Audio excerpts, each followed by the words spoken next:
Шановныя калегі, дазвольце распачаць сустрэчу сёння для Украіны, для Беларусі, для, у прынцыпе, ўсходнееўрапейскага, шырэй, нават сусветнага кантэксту адзначаюцца ўжо, ідуць святкаванні вельмі важнай падзеі. 150-годдзе з дня нараджэння вядомай, знакамітай нават пісьменніцы, творцы Лесі Українкі.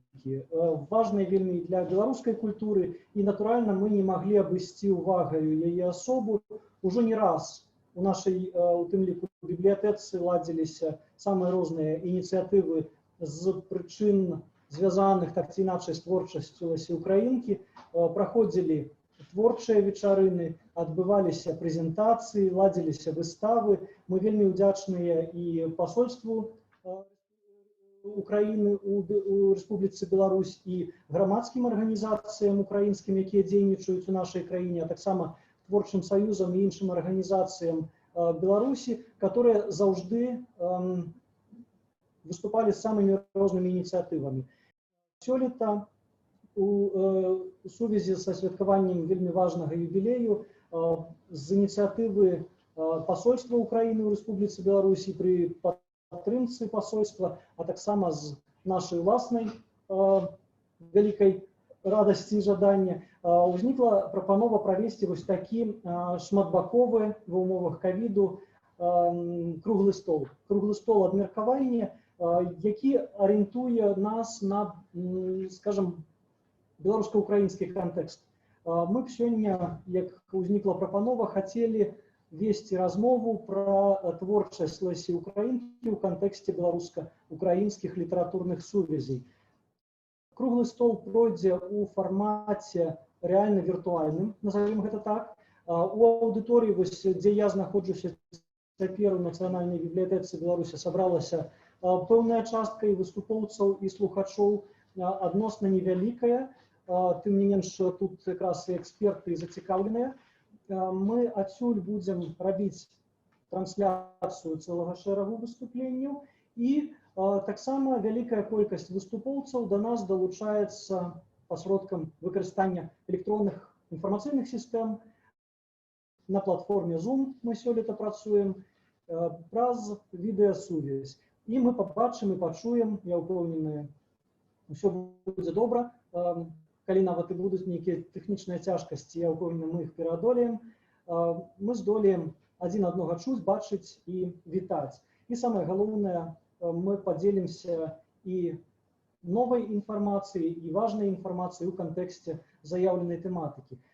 Хацелася б з нашага боку абазначыць, што Нацыянальная бібліятэка Беларусі здаўна збірае спадчыну украінскіх пісьменнікаў і у тым ліку Лесі Українкі. Яе асоба для беларускай культуры таксама выключна важная. Яшчэ пры яе жыцці у Беларусі ўжо ведалі такую пісьменніцу, і літаратурныя кантакты налічваюць у гэтым кантэксце ўжо больш 100 год. Са свайго боку хацелася б, каб гэтыя кантакты, нягледзячы ні на якія цяжкасці, працягваліся, развіваліся. У беларускай і украінскай культур і, у прыватнасці, літаратур вельмі шмат агульнага, блізкага. Мы абсалютна непарыўна звязаныя, і народы, і нашы культуры ад самых старажытных часоў, маем агульныя карані, вельмі цесную блізкую гісторыю, і бясспрэчна нам пра гэта не трэба забывацца, бо на спадчыне грунтуецца наша сучаснасць і, ўпэўнены, таксама будучыня. На гэтым дазвольце я скончу сваё кароткае вітальнае слова ад Нацыянальнай бібліятэкі Беларусі, пакуль што так. Наперадзе у нас яшчэ будзе шмат слоў, мы рыхтуем цудоўны выставачны праект, які сёння таксама адкрыецца, і будуць афіцыйныя прамовы. А са свайго боку я б хацеў запрасіць саветніка-пасланніка пасольства Украіны ў Рэспубліцы Беларусь, Ольгу Владимировну Тимуш. Калі ласка, Ольга Владимировна.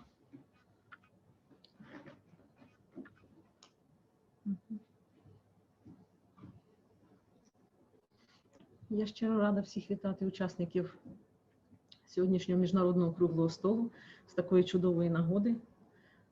150-літній ювілей видатної української та взагалі світової поетеси, світового рівня Лесі Українки. Дуже вдячна Національній бібліотеці Білорусь за підтримку такої ініціативи, ідеї. І від імені посла нашого Ігоря Кизима, від посольства щиро рада вітати всіх тут на такому чудовому заході. Знаєте, 150 років настільки визначна подія, настільки визначний такий ювілей, і настільки він підкреслює, звичайно, в історичному контексті це не такий великий відрізок часу, однак для людського життя це надзвичайно багато. Вже скільки поколінь змінилося, а за ці 150 років ми знаємо, читаємо, пам'ятаємо видатну поетесу, її вірші, її твори. Її вивчають як в школах, так і в вузах, так скрізь в усіх учбових закладах, не лише в Україні чи Білорусі, на теренах цих земель, яких вона була, проживала, і безпосередньо має відношення до наших обох країн, до наших обох народів. Вона знана, дуже шанована. Я знаю тут в Білорусі, за що вам велика подяка. Це лише підкреслює цей ювілей, наскільки безцінна її творчість, наскільки безцінні її твори, які збираються бібліотеками без перебільшення в усьому світі на всіх континентах. Її твори перекладені на багато-багато, на десятки мов світу. І сьогодні наш посол пізніше долучиться до відкриття виставки тут в Національній бібліотеці і матиме чудову нагоду презентувати і передати для користування в бібліотеку книжки, твори Лесі Українки з шрифтом Брайля для людей з вадами зору. На різні мови її твори були перекладені, а шрифтом Брайля, я так думаю, що це, мабуть, чи не вперше, тому в вашій бібліотеці ці книги будуть. Що ще можна сказати про таку видатну постать і особистість? Таке коротке життя і таке трагічне в цієї тендітної жінки. І настільки така яскрава зірка, настільки яскрава її ця поезія, бачите, що вже скільки років пройшло і скільки поколінь змінилося, а ми збираємось і вшановуємо її пам'ять, і будемо шанувати. І дуже багато в цьому році у нас подій заплановано, прям ціла серія така, на весь рік вони заплановані, тому що, як ви знаєте, що навіть ЮНЕСКО присвятило цей рік Лесі Українки, він оголошений роком Лесі Українки. І в рамках цих всіх заходів, які будуть відбуватися по всьому світу, от у нас буквально ближчими днями запланована ще серія тут заходів як в Мінську, так і по всіх країнах, де є посольство України або українські центри, взагалі де є українці або українська діаспора, чи є українські громади. І ці всі заходи, от навіть можете долучитися, у нас буде міжнародний марафон з залученням багатьох посольств, насамперед, в тому числі України і в Україні, в Білорусі, українських посольств в Білорусі, в Грузії та Італії. Як ви знаєте, що до цих країн безпосереднє відношення мала Леся Українка. От, це буде такий спільний, звичайно, відео, засобами відеозв'язку, марафон. От, і інші низка подій, які лише підкреслюють важливість цієї постаті, непересічної постаті в історії не лише України, а світу, в історії поезії, культури, творчості, взагалі в історії життя, я б так сказала. І лісова пісня – це якби символ, це гімн її життя. Найвизначніший, мабуть, з усіх творів, які знають по всьому світу. Я щиро дякую вам за увагу. Я бажаю всім учасникам цього круглого столу плідної роботи. Дуже вдячна. Дякую. Дякую вялікі, Ольга Владимировна. Мы повинны сказать, что такі тесны, близкий контакт у нас з посольством існує уже шмат гадоў.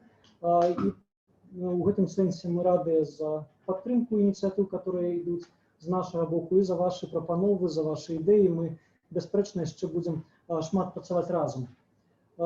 Шановныя калегі, я на гэтым хацеў бы фактычна запрасіць да власна працы ў фармаце круглага стола. Шановныя нашы сябры, удзельнікі з Украіны, госці і сябры-партнёры, беларусы, хто таксама глядзіць, можа глядзець гэту канферэнцыю ў рэжыме відэасувязі. Некалькі літаральна-арганізацыйных момантаў.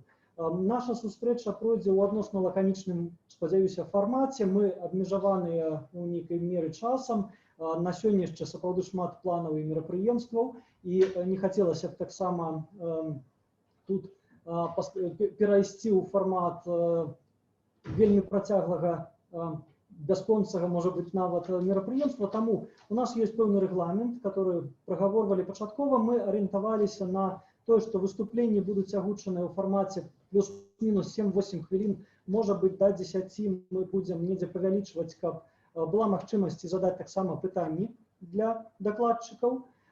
Пытанні могуць паступаць адразу сходу. Ужо каментары, нейкія тлумачэнні, дыскусіі, свая пазіцыя больш уважлівая, прапануем іх перанесці на канец нашай сустрэчы ў дыскусію. Але пытанні, канешне, да дакладчыка будзе магчымасць задаць адразу, і мы вельмі запрашаем да кантакту, да дыялогу. Урэшце, круглы стол – это якраз дыялогавая пляцоўка. Мовы нашай сустрэчы як мінімум 3, беларуская і украінская ў кантэксце тэматыкі круглага стола, таксама руская для ахвотных абсалютна. Будзем адкрытыя, хто жадае выступаць на рускай мове. І наколькі мы працавалі з праграмаю, то ў межах гэтага моўнага фармату ўсе выступленні у нас будуць выбудаваныя. Я буду мадэратарам гэтай сустрэчы ад пачатку і да канца. Маё імя Алесь Суша. Працую я намеснікам генеральнага дырэктара Нацыянальнай бібліятэкі Беларусі і якраз курырую навуковую выдавецкую дзейнасць. Таму буду абсалютна рады да вашых паслуг цяпер і таксама пасля. Я спадзяюся, наш кантакт працягнецца. Гэта будзе карысна. А цяпер дазвольце адразу, калі вы не супраць, з прапанаваным фарматам, распачнем працу. Я б хацеў прадставіць слова адразу першаму ж выступоўцу. Ён будзе з Украіны.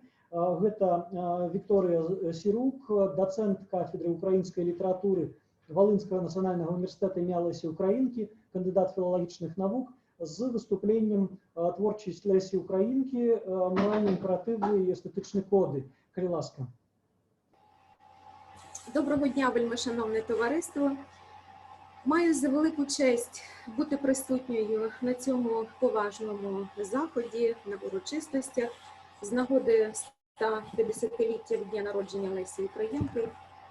Справді, її ерудиція, енциклопедичні знання європейської і світової культури, гостре відчуття епохи, багатющий письменницький спадок дають підстави вважати її людиною світового масштабу, а творчість винятковим явищем історії української і навіть світового мистецтва слова. Але мусимо не лише шанувати, а й читати і належно поціновувати.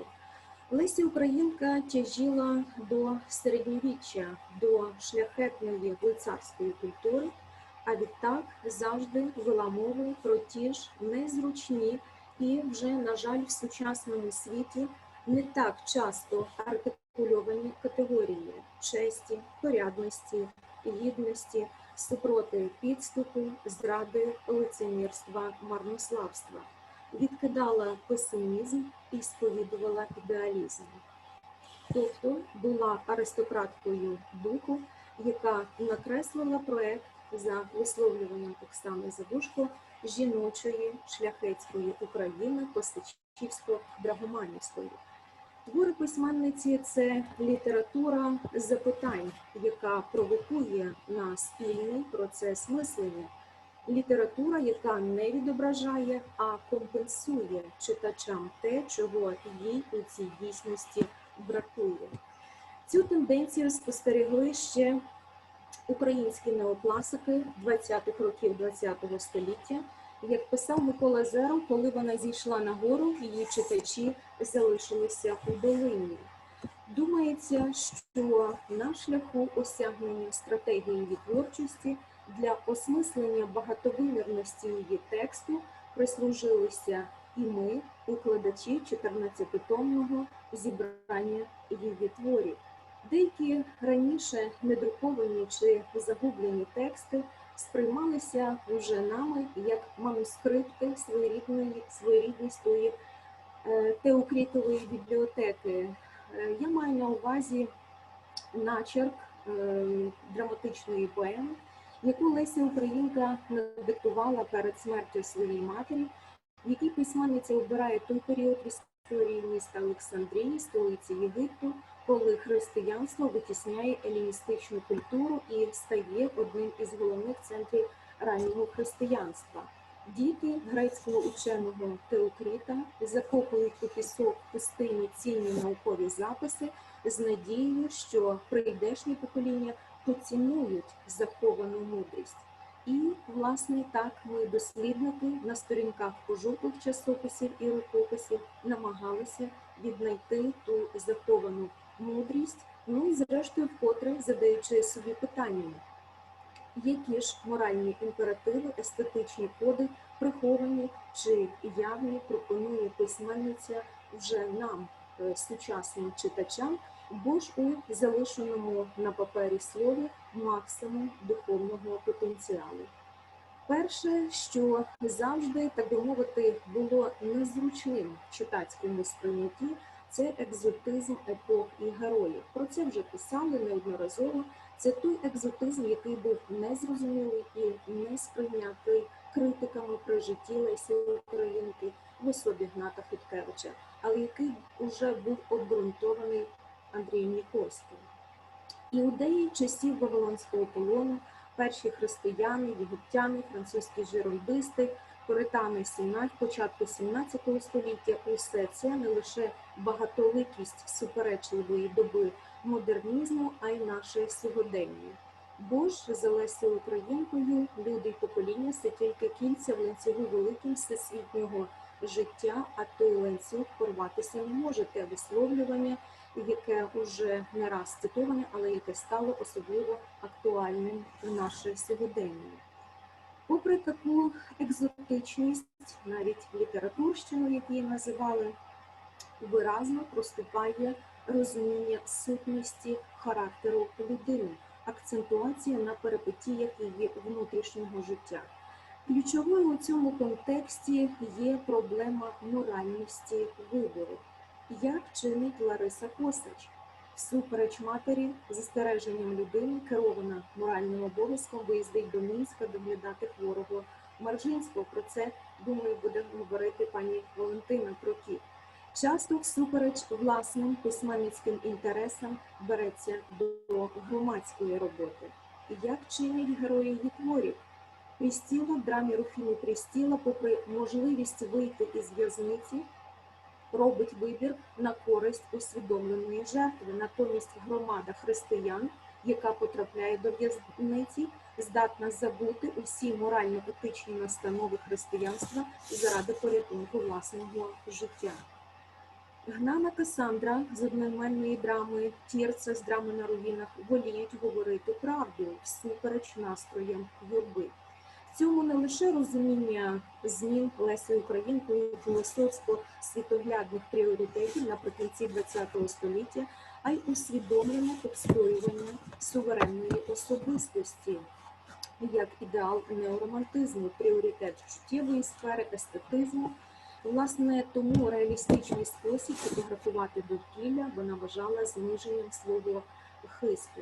Безперечно, спосіб подачі матеріалу важливий, однак не варто відкидати головне – людиноцентризм, те, заради чого і створювалися тексти.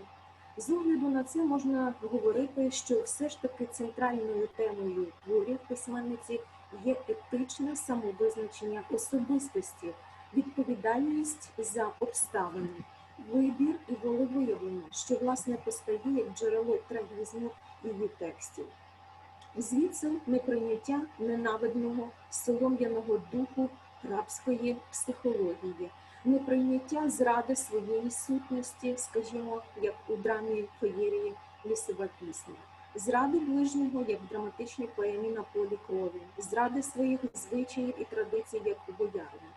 Своїм життям до себе дорівнятись, очевидно, це той базовий моральний імператив, який визначає письменниця, яким визначає письменниця сутність людського існування.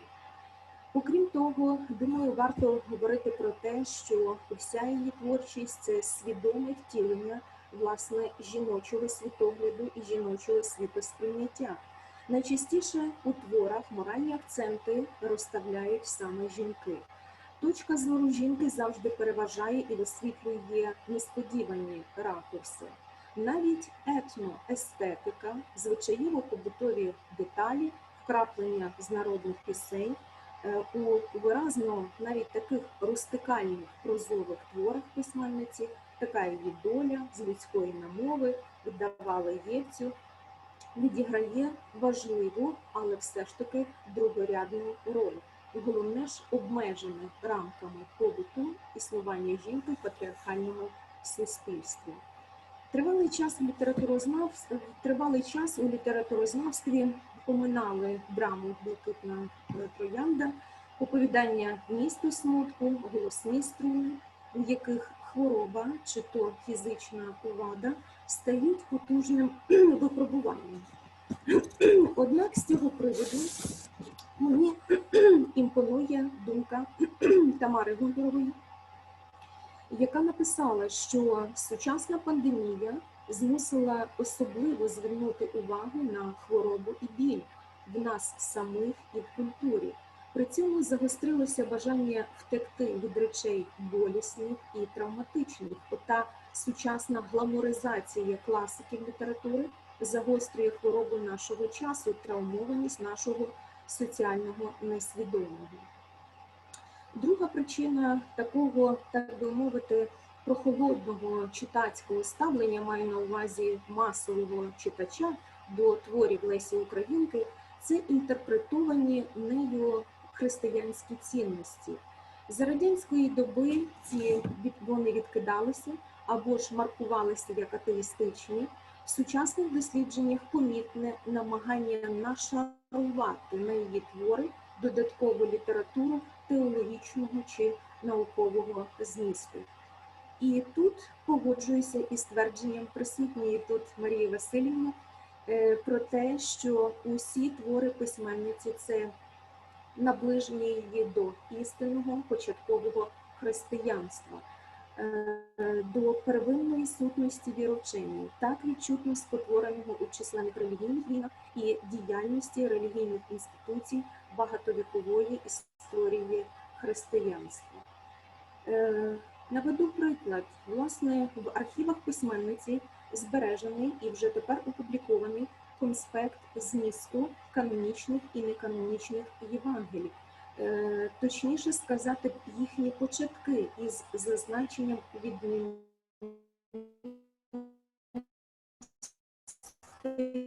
у трактуванні подій. У року опубліковане оповідання «Притча про 4 перстені», в якому виразно звучить заклик до релігійної толерантності. Тому, власне, шлях Лесі Українки – це шлях гностика, який шукає свого шляху до Бога. І з цього приводу можемо говорити про те, що речниця Великої Снаги пропонує нам, нащадкам, нетлінні духовні скарби через діалоги персонажів, через ті морально-етичні акценти. Вона дає чітко зрозуміти, що, власне, голос сумління, внутрішній голос дає можливість зробити правильний вибір у щоденних повсякденних ситуаціях. Дякую за увагу. Дякую вялікі, шановная Вікторія. Хотілося б запитатися у аудиторії про магчимыя пытанні. Я тільки скажу, що насамрэч мы адмыслова хотели пачаць нашу сённяшнюю сустрэчу з вашага якраз выступлення, каб абазначыць пэўныя ідэйныя пасылы, з которымі пасля можна было б разважаць. Сапраўды перыяд конца 19-го, пачатку 20-го стагоддзя для наших літератур був визначальним, період паўстання нової літературної парадигми, період переходу творців і творчості на принципово новые, у тым ліку філасофські основи. Беларускай літературы мы зауважаем подобные тенденции. Нярэдка Лесю Українку параўноўваюць то з Максімом Богдановичем, то з іншымі творцамі. І ў гэтым сэнсе дзякуй вялікі за ваше выступленне. Калі пытанняў не бачым, то дыскусію мы сапраўды і абмеркаванне пакінем трошки далей, а самі пойдзем по праграме. У гэтым сэнсе я б хацеў прадставіць слова ўжо прадстаўніку ў дадзеным выпадку Беларусі. Мы з радасцю вітаем галоўнага інспектора прафесійнай адукацыі Міністэрства адукацыі Рэспублікі Беларусь, магістра філалагічных навук, бо творчасць Лесі Українкі вывучаецца ў школах не толькі Украіны. З выступленнем драматургія Лесі Українкі, драма «Лісова пісня», вяршыня драматычнай творчасці пісьменніцы. Калі ласка. Добрый день, уважаемые коллеги. Мы собрались с дня нагоды 150-годия Лесі Українки, и я хотела спыніцца ў пачатку сваёй прамовы про то, что Владимир Караткевич таксама тады, калі было ў 1971 годзе 100-годдзе Лесі Українкі, напісаў свае славутае эсэ «Саксіфрага», якое нават і зараз вельмі актуальнае і я лічу вяршыняй. Ён вылучаў подзвіг Лесі Українкі і казаў пра тое, што гэта фізічна кволая, але надзвычай мужная жанчына зрабіла такі подзвіг, які зрабіў подзвіг у нас у Беларусі Максім Богданович, параўнаў з гэтым. Ён піша пра тое, што мы не чарнігаўскія, не палтаўскія, а мы палішукі. Гэтым звязвае тое, што Леся Українка напісала ў сваёй драмы «Феры» «Лесная песня», менавіта гэты палескі край апісала. І Максім Рыльскі адзначаў, што «Лесная песня» — гэта чароўны квяцісты востраў. Як чароўны квяцісты востраў узвышаецца ў творчай спадчыне Лесі Українкі. І незвычайна усе адзначалі гэту драму. Караткевич пісаў: «Я не ведаю лепшага ў гэтым жанры, бо гэта не п'еса, не драма, не ферыя нават, а вялікая паэма жыцця гэтай лясной вадзяной зямлі». Усе ведаюць факт пра тое, што гэта кволая жанчына знайшла сродкі і зрабіла вялікую экспедыцыю фальклорную, дзе сабрала вельмі шмат песен Полтаўшчыны. І Караткевич таксама гаворыць пра тое, што такі подзвіг у нас не быў на той момант зроблены. І, як уже тут адзначалі, самае галоўнае тое, што яна змагла сваёй творчасцю дайсці да вышынь духу чалавечага, культуры чалавечай.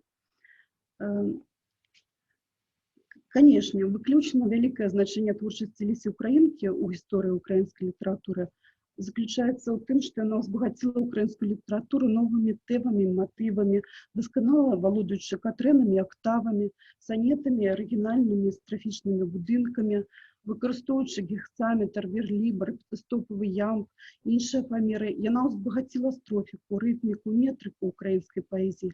На пераломе 19-20 стагоддзяў выкарыстоўваючы вандроўныя сюжэты сусветнай літаратуры. Леся Українка стала ў авангардзе творчых сіл, якія выводзілі украінскую літаратуру на шырокую арэну сусветнай літаратуры, у тым ліку ў жанры драмы. Тут ужо згадалі некаторыя з драм Лесі Українкі. У другой палове 1890-х гадоў Леся Українка звяртаецца да драматургіі, і першая яе драма «Блакітная ружа», 1896 год, з жыцця украінскай інтэлігенцыі. Яна распаўсюджвае тэматыку тагачаснай украінскай драмы і паказвае пераважна жыццё сялянства. Але філасофскі дыскурс драмы, накіроўваючы на творчасці Гауптмана, прадстаўляе не толькі вар'яцтва як форму свабоды, але і пэўную тугу за целам. Далей Леся Українка, шырока выкарыстоўваючы тэмы і вобразы сусветнай літаратуры, развіла новы жанр – драматычную паэму. Першая з іх – апантаны. Мы ведаем, што у той час, калі Леся Украінка вельмі цяжка хварэла, яна вывучыла 10 моў, яна была вельмі адукаваным чалавекам, яна усе свае веды яна змагла раскрыць для нас у сваёй творчасці. І мы ведаем, што, напрыклад, у драме «Апантанне» яна прадэманстравала вялікае добрае веданне біблейскай гісторыі. Іншае, значит, на руінах, Вавілонскі палон, у доме працы ў краіне няволі, вельмі добрыя гістарычныя веды. Яна кажа ў сваім творах: «Колькі мы будзем блукаць і шукаць роднага краю на сваёй зямлі». І, як уже тут адзначалася, адна з яе ключавых тэм – гэта тэма волі, тэма несвабоды. Духовная слепота становіцца таксама вызначальным лейтмотывам творчасці Лесі Украінкі. У драматычнай паэме «Касандра» пісьменніца развівае метафору чалавечай праўды і трагічнай ісціны, якую увасабляе галоўная гераіня. Дагаджальніцтва і пасіўнасць умеранай грамады дакарае паэтка ў драматычнай паэме «У катакомбах». У драме «Мой Руфін і Прыстына» светлы вобраз хрысціянкі супрацьстаўлена грубай сіле імператорскага Рыма. Драматычная паэма «Баярыня» у новым ракурсе выяўляе тэму свабоду. І таксама трэба сказаць пра драму «Каменны гаспадар». Традыцыйная тэма сусветнай літаратуры знайшла ў драматычнай паэме «Каменны гаспадар» цалкам арыгінальную трактоўку вобраза Дон Жуана. Жаноцкасць героя, мужчынская падстава Доны Ганны працягвае класічную традыцыю змены роляў, якая прыводзіць да сімвалічнай смерці Дон Жуана. Але, канешне, самае галоўнае, пра што мы кажам, пра тую драму, якая адзначалася сярод іншых, гэта лясная песня, вяршыня творчасці Лесі Украінкі. І асноўны канфлікт паміж высокім ідэалам і празаічнай дробязнай штодзённасцю. Галоўная гераіня драмы Ферыі Німфа не толькі паэтычны вобраз сказачнай істоты, але і філасофскае абагульненне ўсяго прыгожага, вечнага, жывога. Асноўная думка услед за Дастаёўскім, што свет выратая прыгажосць, якая выяўляецца ў высокай светлай духоўнасці чалавека, што і казала папярэдняя выступоўца.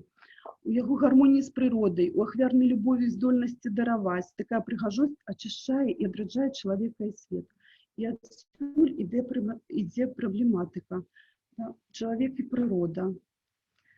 Леся Украінка разглядае прыроду як больш гарманізаваны свет, чым чалавечы. А значыць, менавіта набліжэнне чалавека да прыроды, на погляд аўтара, з'яўляецца арыенцірам да шляху да ідэалу, спосабам самаўдасканалення. Чалавек і мастацтва. Леся Украінка пераконвае, што сапраўднае мастацтва можна спараджаць толькі чыстая, светлая душа. Менавіта здольнасць да мастацкай творчасці з'яўляецца самым вернай прыкметай такой душы. Крытэрыі, сутнасць, а такім чынам і мэта здзейсненага мастацтва ў яго здольнасці ажыўляць, рабіць выдатны свет у чалавека, сеяць у чалавечай душы кахання. Успомнім, ад лукашовай гульні на жалейцы развіваецца зелянее, заквітне ўсё ў лесе, прачынаецца малка. Менавіта гэтая мелодія абуджае ў яе каханне. Наступная праблематыка – шляхі пераадолення зла. В гэтым творы аўтар уласна прапануе адзін шлях хрысціянскае прабачэння – адказ добром на зло. Пацярпеўшы ад Лукаша смяротнага болю, малка ўсё роўна міласэрная да яго, ратуе і дае яму шанец духоўнага адраджэння. Малка заўважае выдатную светлую сутнасць лукашовай існасці, пра якую ён і сам не здагадваецца. Менавіта таму любіць яго і шкадуе тады, калі ён не можа сваім жыццём да сябе раўняцца. Ну і, канешне, сіла кахання. Старонкі, дзе намалявана каханне мавкі та Лукаша, самае светлае ў драме ва ўсёй творчасці Лесі Украінкі. Гэта як вяршыня гімну каханым. Толькі пакахаўшы адзін аднаго, героі становяцца па-сапраўднаму шчаслівымі. Уласна тады пачынаюць жыць, супастаўляючы два рэзкіх процілеглых ладу мавкі і Квіліны, аўтар падкрэслівае, што не кожны здольны кахаць, што гэта дар. Каханне гэта пастаянная гатоўнасць да ахвярнасці дзеля каханага чалавека. Гэта найтонкае адчуванне яе душы, гэта ўбіранне сэнсу свайго жыцця ў яе шчасце. І, канешне, яшчэ адна з праблематык гэта трагедыя здрады самому сабе. Як часта з гэтым сустракаюцца творцы. Лукаш мае чыстую, светлую, выдатную душу і носіць белую апратку, да, як гэта сімвалічна. І праходзіць у свет каждый человек в нас белым, але затым хлопец змяняе свае чысціні, ператвараецца ў перавэратня. Гэта азначае, што змяняючы духоўнае ў сабе, чалавек становіцца жудаснай пачварай. І, канешне ж, самазнішчэнне зла. Нешчаснымі маці Лукаша і Катеріну робяць яны самі. Іх эгаізм, ненаедная прагнасць і лютасць атручваюць усё вакол у іх саміх. Усе іх інтарэсы накіраваны на набыццё стану. І яшчэ хацела б сказаць, што звярнуцца тут ужо зноў да Караткевіча і працытаваць ягоныя словы. Яна ведала пра Лесю Українку. Яна ведала мэту лепей за многіх, ведала шлях да яе. Сродкі дасягнення гэтай мэты як ніхто. Спакойна, мужна рабіла сваю справу. Не яе справа была біцца, яе справа была куць і сталіць зброю, якую ўрэшце перамогуць воіны яе народа, воіны ўсіх прыгнечаных зямлі, воіны, створаныя спецыяльна дзеля таго, каб перамагаць. Слова яе ўраджвала, нішчыла біла, значыць, перамагла і яна. І вось менавіта гэты твор, колькі гадоў пройдзе, гэты твор ніколі, і ўся творчасць Лесі Українкі настолькі інтэлігентная, настолькі вытончаная, настолькі, не веду сказаць, эстэтычная, маральная. Яна не зможа не будзіць у нашых душах самае светлае, самае добрае. Вялікі дзякуй. Дзякуй вялікі, спадарня Алена.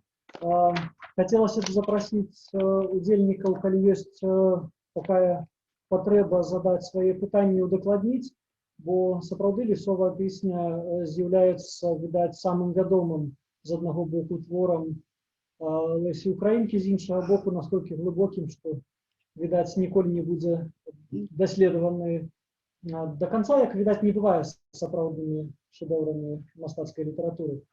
Ці ёсць пытанні, шановныя калегі? Не, то пойдзем наперад. Мы акурат пачалі. Дзякуй вялікі вам за выступленне. З таких абагульняючых выступленняў, каб абазначыць пэўную парадыгму. Насамрэч, нездарма ў чарговы раз гучаць гэтыя параўнанні, напрыклад, Лесі Українкі з беларускімі пісьменнікамі, як той же Максім Багранович. Дарэчы, у іх было вельмі шмат агульнага. Не проста час жыцця, хаця Максім быў пазнейшым, ён нарадзіўся ў 891 годзе, але яго кароткае жыццё, Лесі Українкі, яно таксама было кароткім, але Максім не пражыў 30. Таксама пакутаваў на сухоты, таксама можа быць вось гэты няпросты на туберкулёз, таксама можа быць гэты лёс якраз паўплываў на празмерную пачуццёвасць, глыбіню яго натуры, і у гэтым сэнсе ён таксама, як і Леся Українка, быў незвычайным творцам, які вывеў літаратуру на новы ўзровень, які ён таксама быў з інтэлігентнай і вядомай сям'і. Гэта не сялянскія паэты 19 стагоддзя, не пісьменнікі аднарода, але творцы высокага мастацтва, якія працавалі з новымі формамі. І у гэтым сэнсе, я думаю, у нас яшчэ будзе многа новых параўнанняў і выхадаў на беларуска-украінскія літаратурныя сувязі. Хацелася б таксама абазначыць, што якраз гэтыя, пераходзячы да наступнага выступлення, што якраз гэтыя абодва творцы звярнуліся да агульнаеўрапейскіх філасофскіх і міфалагічных тэм, которые былі нанова пераасэнсаваныя. Гэта не творцы, которые выключна абмежаваліся апісальным падыходам да асэнсавання штодзённага сялянскага, напрыклад, жыцця. Але нават у лісовай песні мы бачым, напрыклад, цэлы шэраг еўрапейскіх выключна важных міфаў, у тым ліку міф пра Арфея і Еўрыдыку можна з лёгкасцю прачытаць у гэтым творы. І я цяпер хацеў бы прадставіць слова нашему удзельнику з України, профессору кафедры теорії і літератури, заміжної літератури Волинського національного університету, який носить ім'я Лесі Українки, доктору філологічних наук, господарині Марії Мокліці з докладом «Естетика заповіту. Драма Лесі Українки. Орфеєве чудо». Прошу. Дякую дуже. Шановне товариство, я насамперед теж хочу подякувати нашим колегам з Білорусі і панові Олесі особливо за запрошення і за можливість ще раз сказати щось про Лесю Українку, яка для нас, звичайно, це особлива авторка, і ми дуже багато присвячуємо зусиль для того, щоб трошечки поширювати наші здобутки, наше бачення цієї авторки. І великої кількості тем я вибрала тему, перегукуючись, не змовляючись з пані Вікторією, говорити про останній рік, про спадок, про те, що Леся Українка переосмислила вже в останні роки свого життя і остаточно сформулювала як певний заповіт, тому що все написано в 13-му році можна вважати за визначенням, заповітом авторським, і так воно завжди буває, що рухається митець до чогось і досягає якоїсь вершини, шукає і знаходить, і тоді він потрапляє кудись в якусь вічність. То у Лесі Українки таких заповітних, без сумніву, є два твори. Це триптих, які вона присвятила Франкові, власне, спеціально для збірника, присвяченого 40-літтю літературної діяльності Франка. Це от дивовижно, що вона відклала якісь надзвичайно важливі речі, а працювала вона в цей час над великою і дуже важливою для підсумку драмою «Оргія». І вона написала, вона не могла не взяти участь у цьому збірнику, написала «Орфеєве чудо» і поему «Казка про Велета», також апокриф «Що дасть нам силу». І висловила таке припущення в листі до Ольги, що, можливо, ці три твори утворять якусь цілість. І це таке закодоване послання Франкові, і не тільки Франкові, мабуть, якоюсь мірою і Олені Вчилці, і всім, хто для Лесі Українки представляв попереднє покоління. Тому що насправді таке дошкульне і дискусійне питання останніх, мабуть, чверті століття для української науки – це яке місце посіла Леся Українка в історії українського модернізму. Тому що тут багато є причин. Є радянський період, коли модернізм, будь-який класик не мусив бути причетний до модернізму, і тому радянську ідеологію, яка оточила класиком, зробили в радянські часи Лесю Українку. І здається, що так їй пощастило, взагалі ніби щастило з тим, як вона легко війшла в літературу, і потім її вивчали, і вона стала класиком. Насправді є зворотна сторона, дуже темна, і її особливо важко подолати. Тому що стереотипів дуже багато, і вони всі стоять, і їх непомітно. Вони здаються, вони тонуть в риториці, і вони таку стіну між Лесею Українкою, тим широким читачем, про якого згадувала пані Вікторія. Отже, стереотип про те, що Леся Українка неоромантик, що вона поетеса. Ніби все добре, ніби чудово, що вона поетеса і що вона романтик, що в цьому поганого. Але насправді це стереотип, який б'є по найдорожчому у внутрішньому світі Лесі Українки, в її космосі, в її просторі і часі. Тобто воно йде супроти того, до чого вона прагла, де вона ставила найвищу мету. А вона була драматургинею насамперед.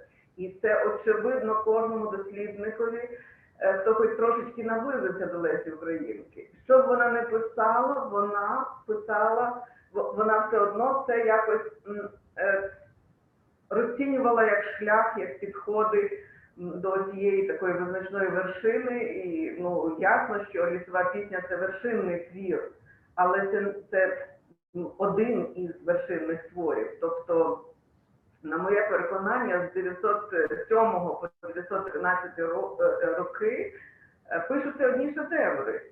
І це драматичні, драматургія, це твори світового рівня, ну просто які не візьми. Вони є більші, є менші, але це просто перлини драматургії, і яка ну, мусить бути окрасою будь-якого театру і взагалі може лягти в основу великого національного театру.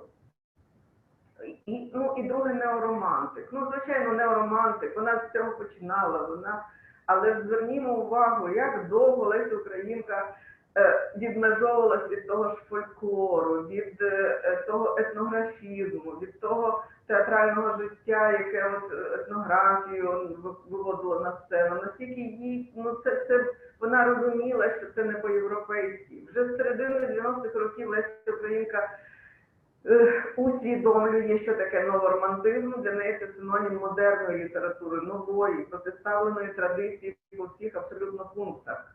Вона дає таку аналітику неймовірно сучасної, французької, італійської, польської літератури. І вона пише про модернізм, чим він відрізняється від немодернізму. І ну, це не тому, що вона хоче щось принизити, вона просто мислить епохами, вона дуже масштабно мислить. І вона розуміє, що епоха завершилась, їй треба переходити на інший етап, і оцей перехід визначає, де Україна. Чи вона десь на маргінесах там наслідує, так як це, власне, Російська імперія намагалась трактувати щодо всього, що в Україні робилося. Вона наслідує, вона тягнеться. А насправді ж відбувалось багато чогось такого, що попереду було. Насправді, навіть порівнюючи з якимись західноєвропейськими країнами. І от це те, що попереду, насамперед, треба відшукати, і можна відшукати, і воно очевидне, воно лежить на поверхні. От середина 90-х років, вона вже модерністка, за світоглядом, за свідомістю. І це, можна говорити про конкретні твори, але, звичайно, це вірш «Уривки з листа», і це її «Блакитна троянда». Це модерністська абсолютно драма, це ніяк не неоромантизм. Ну, а «Орфеєве чудо» завершує цей процес її пошуку в царині драматургії, і це таке символічне послання. З одного боку, воно стосується якихось жанрово-стильових речей, чисто мистецьких, не випадково Орфей, тому що Орфей в часі Лесі Українки – це такий архетипний митець, який втілює таку романтичну парадигму, звичайно. Тобто митець за визначенням від природи, митець, який співає, як пташка співає, так? Тобто народився з цим даром, і він його все життя несе. Оце Орфей. І він, це неймовірна його здатність, звірі слухають, каміння рушиться, от з того світу Евредіку міг видолити, і так далі. Тобто це велика сила того такого уродженого мистецького дару. І от що ми бачимо в цьому творі «Орфеєве чудо». Орфей працює як муляр. Трійця знаменитих героїв Зет, Амфіон і Орфей будують мур навколо зруйнованого міста. А мешканці тим часом по шурхах, по якихось лісах, по ярах ховаються. І переконані, що герої мусять їм збудувати цей мур, поки вони тремтять від страху по хащах.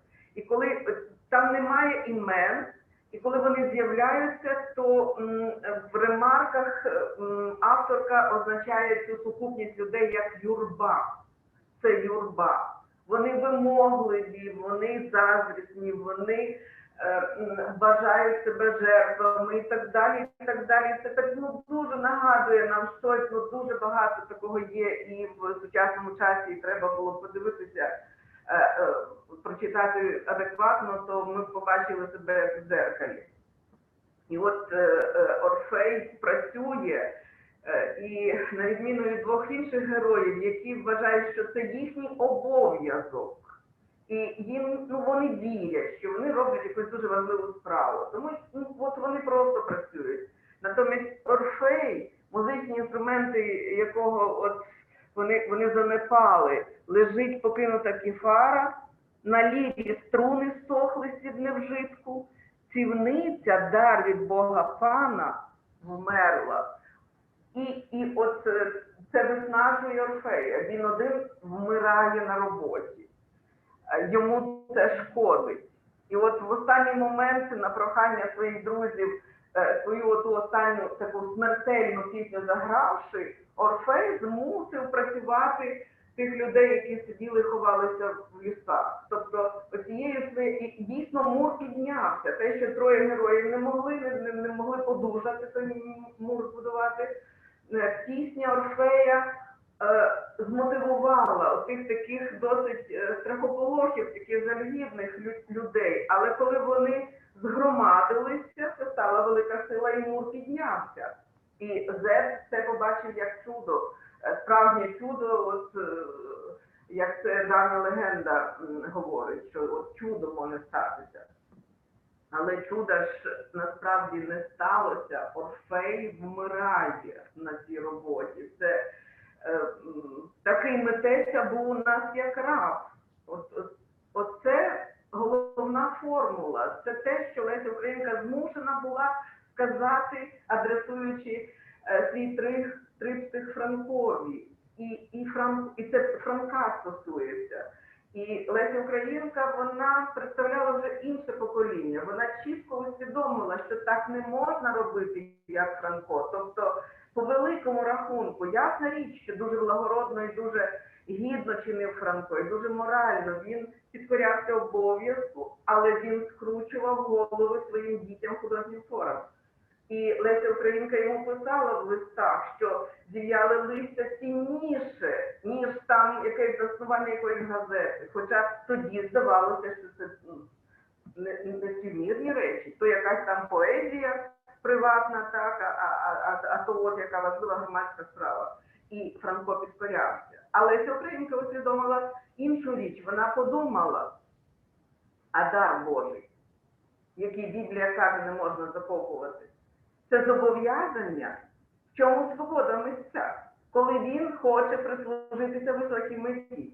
Кому він має служити? І от дуже часто він служить от таким негідним людцям, яким, власне, тільки користь, все, більш нічого. Вони бачать тільки матеріальні якісь проблеми. Вони все впирають в те. Хто, як зараз кажуть, дуже часто в холодильнику все так сконцентровується. То от таким людям присвятити і лупати ту скалу, яка ніколи не впаде, чи мурувати мур, який буде постійно руйнуватися, чи все ж таки виконати своє зобов'язання перед божественним, перед духовним, перед тим даром, який, мабуть, більше зобов'язання, ніж перед громадою. І в кінці кінців ми бачимо, що коли митець підкоряється дарові в останній момент, так, він грає свою останню пісню, то чудо стається, що та громада трохи починає змінюватися. Не громада, юрба стає громадою, власне. І оте чудо, це справжнє чудо, перетворити юрбу на громаду. І митець, оце його значно більше зобов'язання, аніж мільйон справ просвітницьких, які розпорошують його зусилля. Ну і ще одне послання Лесі Українки, це, власне, заповіт вже модерністської свідомості, розумієте? Це от естетика, те, що ми можемо інакше говорити про реалізацію особистості, про те, що все в людині, все навколо неї, яка людина, такий світ і такий, зрештою, спільнота буде, то от вона бачить вона модерністка за світоглядом і за естетикою.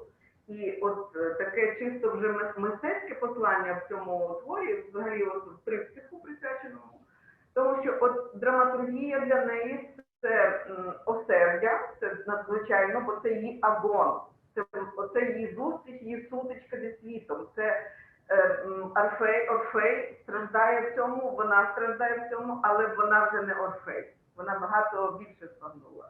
І от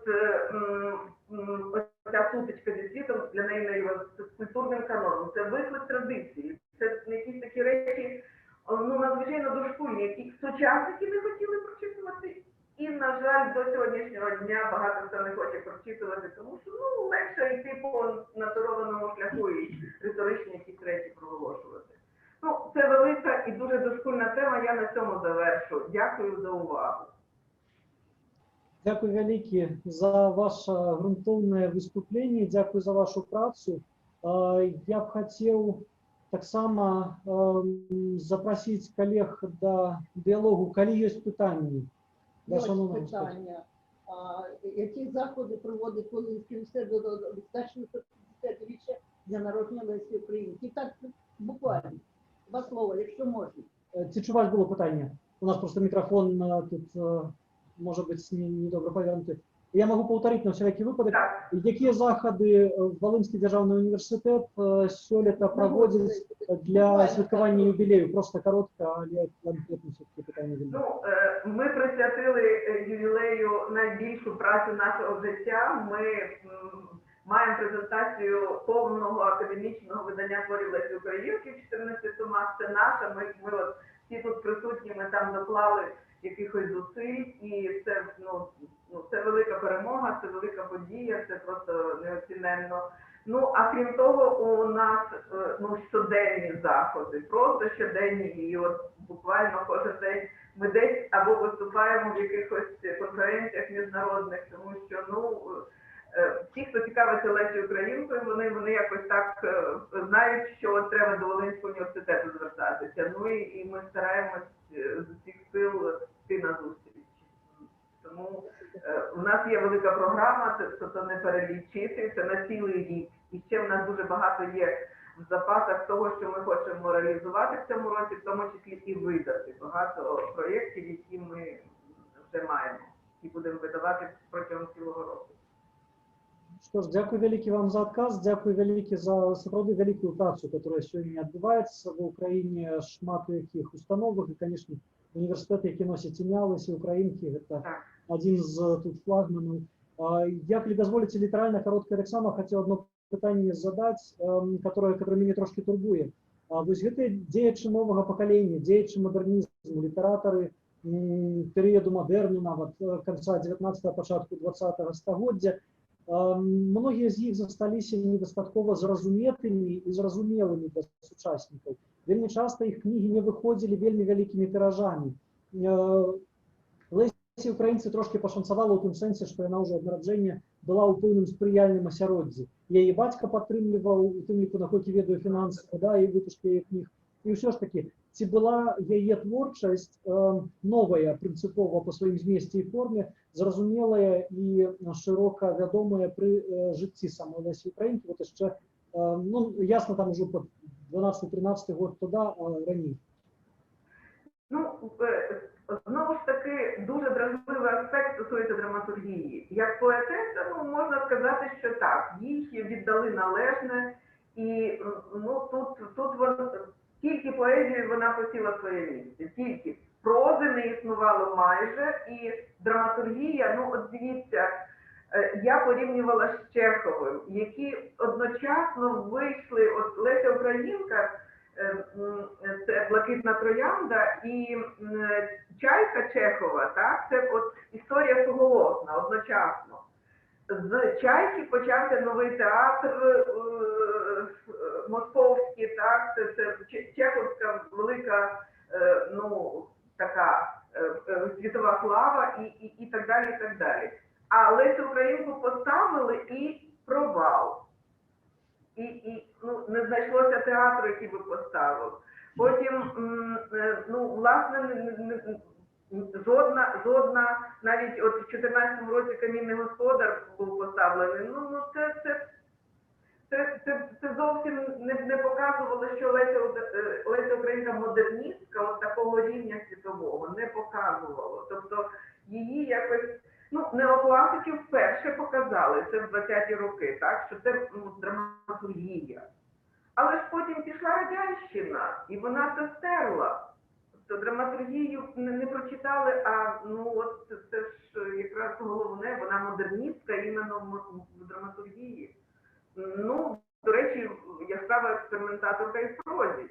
Багато чисто модерністських творів, але це такий от для неї був площадка для експериментів. А лірика теж якусь іншу роль, але вона і лірикою якось включала в драматургію. І це дуже часто заважало її побачити як справжню модерністку. Дякую велике за ваш адказ. Я, правда, вельмі сам асабіста цікавлюся гэтай тэмаю, таму мне асабіста гэта важна было пачуць. Нізкі паклон за яшчэ раз вашу працу.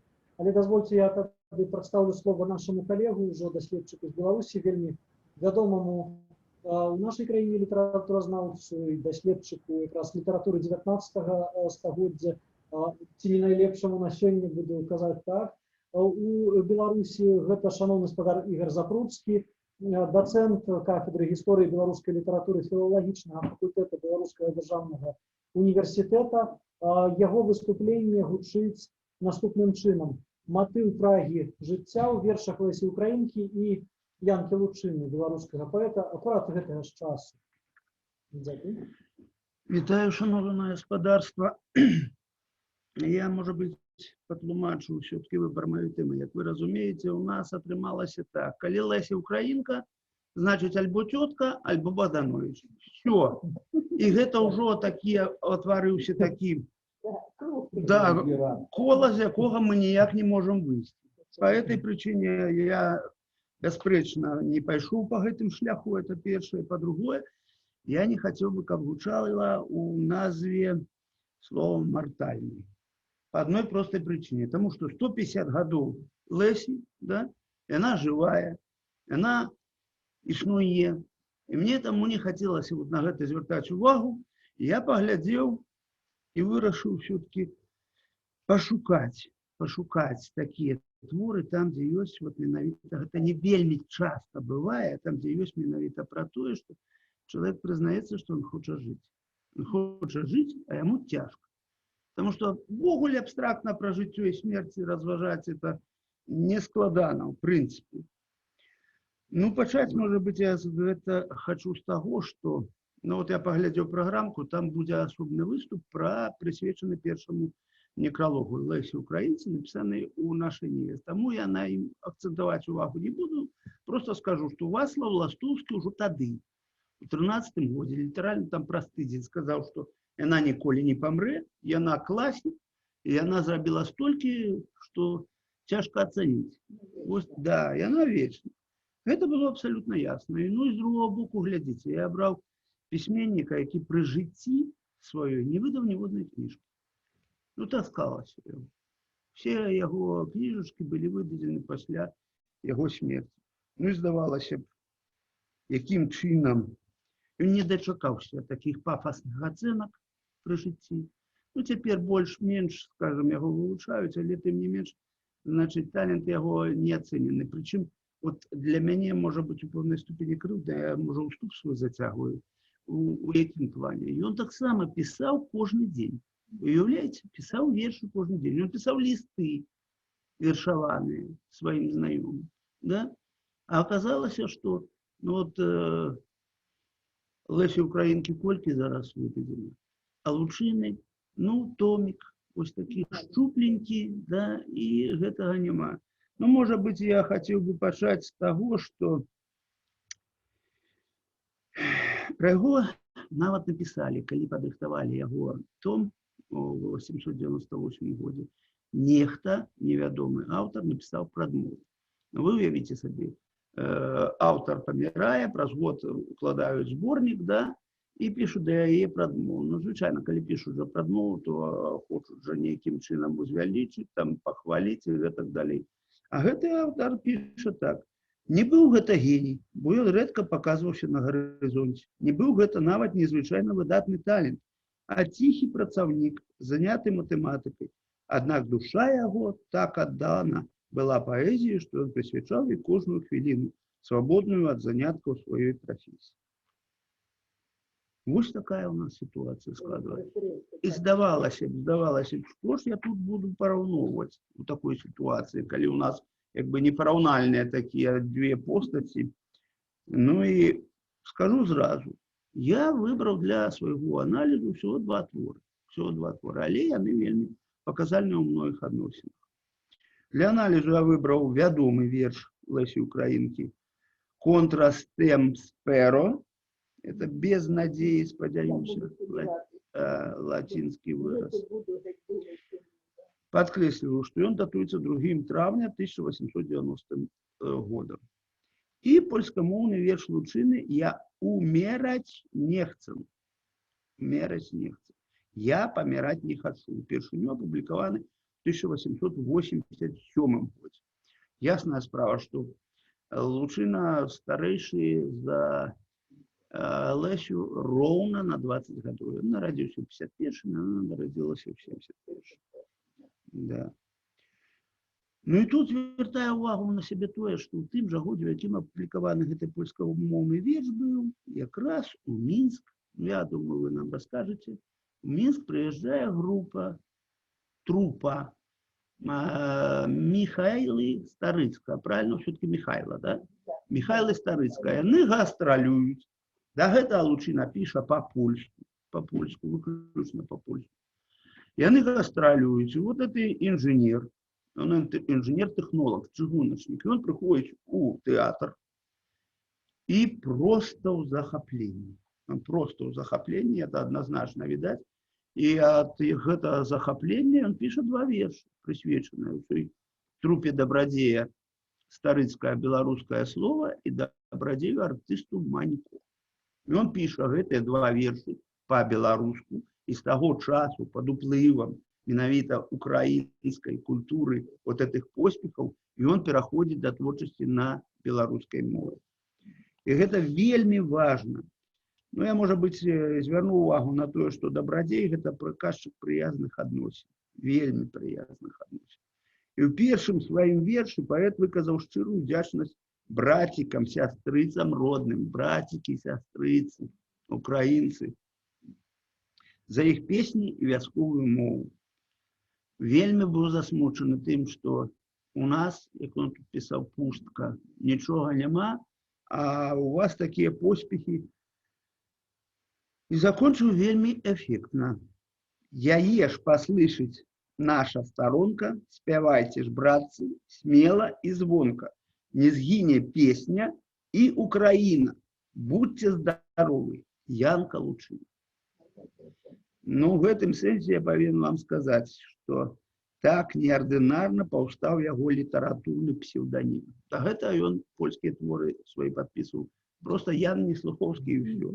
А тут вось у сувязі з напісаннем вось гэта прывітальнага верша, і ён яго увёў просто у тканину гэтага твора. Но в этом плане я хочу сказать, что в дальнейшем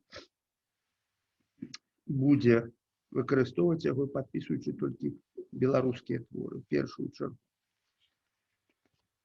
Значит, я думаю, для наших украинских коллегов зразумела, что Янка Лучына стал белорусским поэтом, дзякуючы гастролям у Мінску, да, трупы Старыцка. Ну, калі тут проводить некую параллель, она, конечно, такая вельмі специфичная. Наколькі я разумею, Леся тады жила ў Киеве уже, да? І ў гэты час яна ж контактавала з тым жа Старыцкім.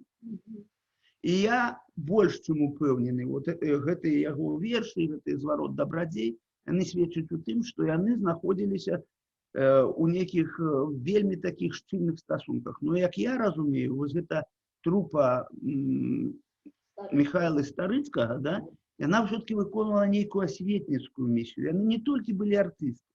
І таму я могу допустить, что яны бясспрэчна размаўлялі про літаратуру, бясспрэчна размаўлялі, может быть, рознь часопісы украінскія. Я гэта ўсё могу допустить. І Ну, это питание такое, якое доследовать, конечно, проблематично на сегодняшний день, але то, что той же Лучина мог почуть прозвище вот такой молодой, але вельми перспективная, она, может быть, самая яркая была тогда из молодых этих поэтов, да, то есть он мог ведать это прозвище, беспречно. Значит, протягнем. Треба мне уже переходить до справы, а то я затягнул. Да. Значит, Лесі 19 годов. Она пишет свой гэты верш. Она молодая, да? И не хочет журиться. Не хочет журиться. Что, геть думай вы, хмари осінні, тож тепера весна золота. Чи то так у жалю в голосінні промінуть молодые года. Перачытачу, па сутнасці, маналог росту. Падставай для яго паслужылі змрочныя асеннія думкі лірычнай гераіні, якія па-рамантычнаму не гарманізуюць з залатой вясной. Но мяне у гэтым вершы, што цікавіць в першую чаргу, гэта галоўная ідэя, заключаная ў радку. Жыты хочу. Правильно? Жыты хочу. Хочу жыты. Ну і атрымліваецца, што яна гаворыць, заканчивая, буду жыты. Но я уже не ведаю, я нейкую частку этого текста опущу. Верш контраст тем сперо – это своеасаблівы символ веры. Это жыццёвая крэда лірычнай гераіні. Падмурак яе рацыянальнай пазіцыі. Яна рацыянальную пазіцыю абрала, што я буду змагацца, я буду рабіць усё, што заўгодна. Я буду садіць кветкі на камені зімой, паліваць іх слязьмі, яны вырастуць, я буду рабіць, я гатова рабіць так, як робіць, як рабіў Сізіф. Я гатова цягаць каменне, все, што заўгодна. Вот, у яе вось такія, як бы, падыходы да гэтага пытання. Значыць, зусім іншы падыход і вырашэнне знаходзіць гэтую Янкі Лучыну ў вершы «Паміраць, я паміраць не хочу». Дарэчы, цікавае такое назіранне. Ну, і там у Лесі 7, значыць, чатырохрадковую катрэну, і у Лучыны 8 октав. Значит, атрымліваецца так. У Лесі верш нараджаецца ад яе эмоцый. Потому что у яе настроена, шукае змагання. У Лучыны верш нараджаецца без зусім іншай прычыны. Значит, у першых 2 октавах гаворыцца про то, што стала прычынай нараджэння, про творчую гісторыю. Значит, хлопец ідзе секірою і просто секае дорожку. Вот он і сёк, это ранок. І гэты герой паведамляе, што да вечара яна ўжо пад спёкай гэтай сонечнай засохне і прападзе. Затым паведамляе, вот алень яго паранілі, і ён уцякае ад паляўнічых, а за ім ідуць паляўнічыя, ідуць сабакі, ганчакі, і ён таксама не дажыве да вечара. Я чаму так расказваю падрабязна, таму што атрымалася так. Гэты верш двойчы перакладаўся на беларускую мову, і двойчы там няма ніякай адэкватнасці, таму што там галоўная думка ідзе пра тое, чаму ён не дажыве да вечара. Да? Вот у яго 2 выпадкі здарыліся такія, якія выклікаюць яго роздум. І вось наш лірычны герой не згаджаецца з такім наканаваннем, бо лічыць сябе яшчэ маладым. У свеце ёсць каханне, цудоўная прырода, але герой хворы, катэгарычна не хоча паўтарыць лёс Бяроцкай і аленя. Памерці яшчэ да вечара, хаця ён гаворыць, што ў мяне ёсць жыццёвая трагедыя, і, в прынцыпе, я да вечара да гэтага іду. Но я не ведаю, у нас не прагучала, што польская мова у нас рабочай з'яўляецца. Таму што давайте я все-таки в арыгінале прачытаю, не буду... О, не час ми jeszcze wstąpić w groby cienie, nie czas świat porzucić, starców idąc wzorem.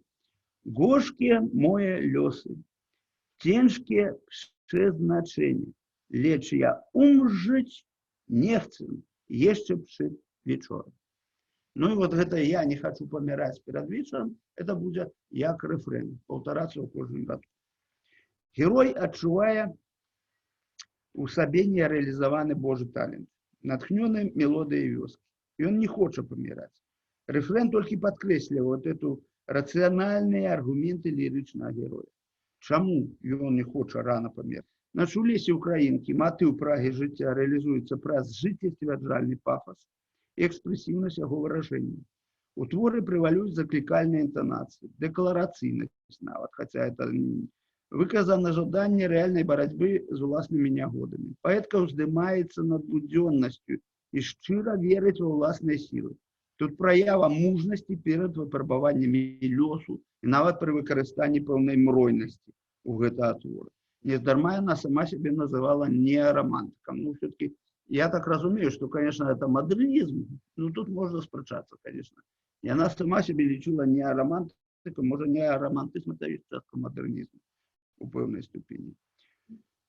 Это веш-заклик, веш-присяга, где поэтичное мовление больше реализуется праз умовный диалог с собой. И она размовляла с собой. У Лучины переважає меланхоличный настрой и розданность. Шкодование и смуток. Драматизация поэтичного оповеда досягається за кошт деталізації. Поэт не стільки заглибляється у власну сутність, скільки наракає на лёс. Хоч світом керує нейкая стихійна безсенсовна сила, ён вірить у становчий вынік, хоч і незалежна ад яго волі. Это своеасаблівы верш молитва, умовный диалог с неким сакральным реципиентом, я думаю так. Ну, в этой связи проведенный анализ подтверждает то, что эмблематичные образы поэтов, да, они сапраўды на основе анализу этого верша подтверждаются. Леся она вошла как поэт мужности и борьбы, а он у нас фигурует как тонкий лирик с ранимой душой. Дякую за увагу.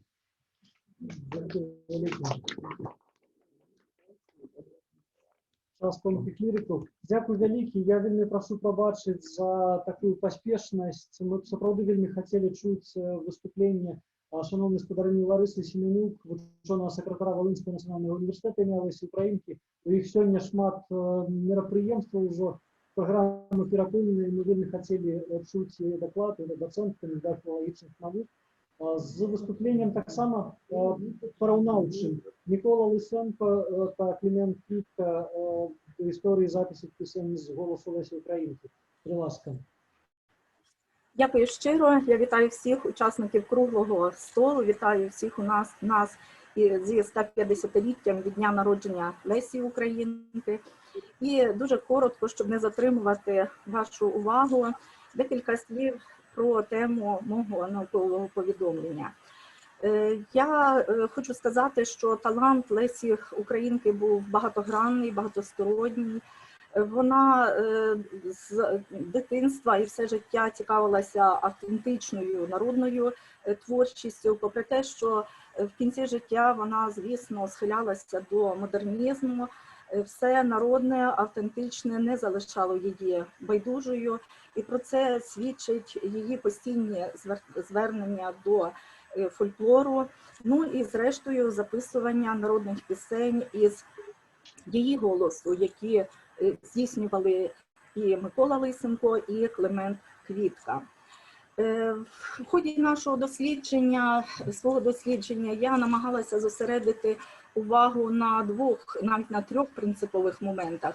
Перше – це шляхи засвоєння Лесею Українкою українського фольклору. І, звісно, тут треба згадати і впливи її матері Олени Пчілки, і її безпосереднє спілкування із народними виконавцями.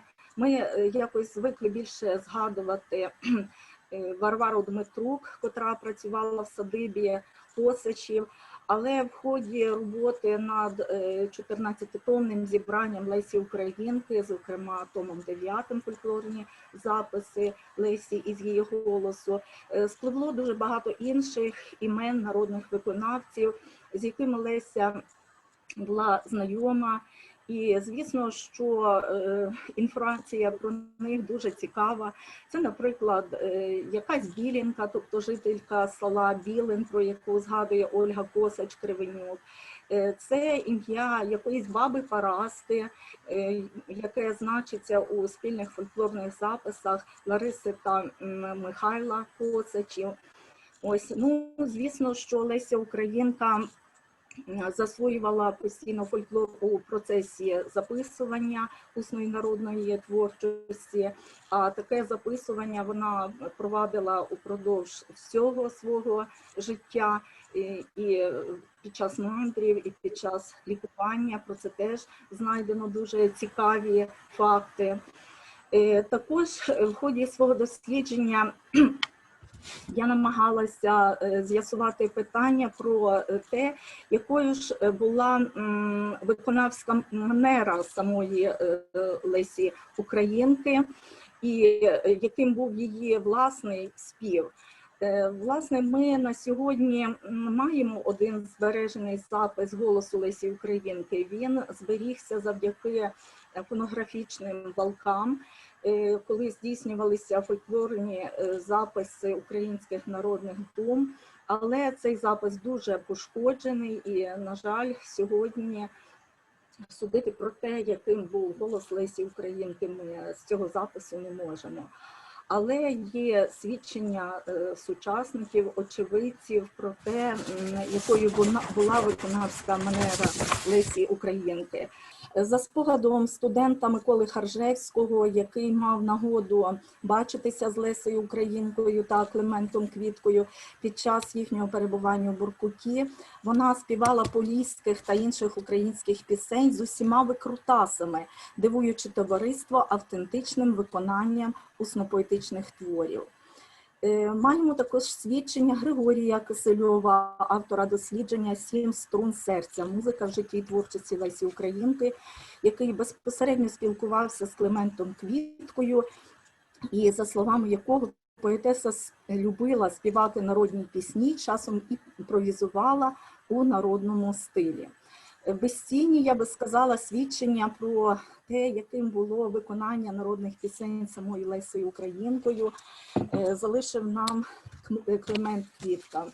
Він, зокрема, звертає увагу на таку рису виконавської манери Лесиної, як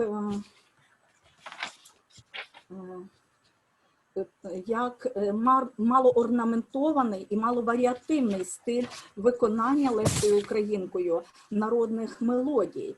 І зауважує, що надто щедра орнаментація згладжує характерні контури окремих мелодій.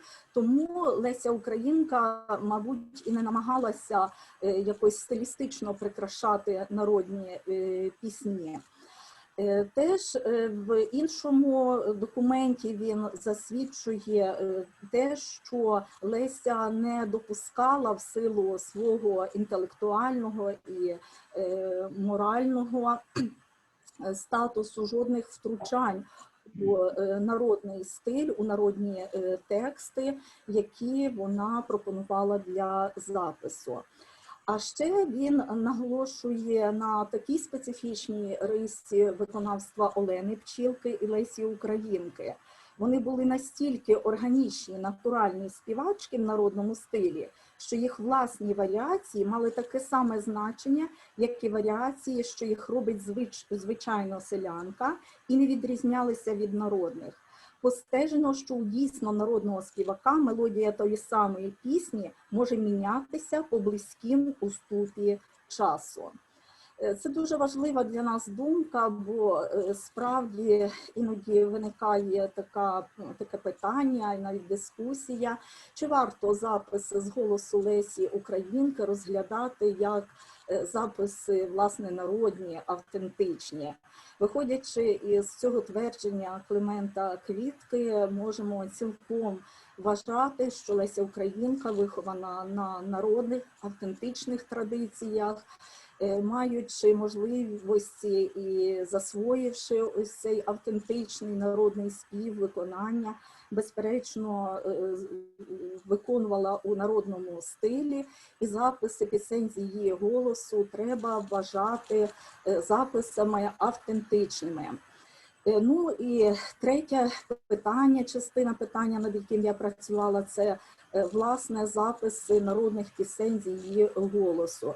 І тут ми можемо спиратися на те, що зроблено з одного боку Миколою Лисенком, ну і дещо пізніше Климентом Квіткою.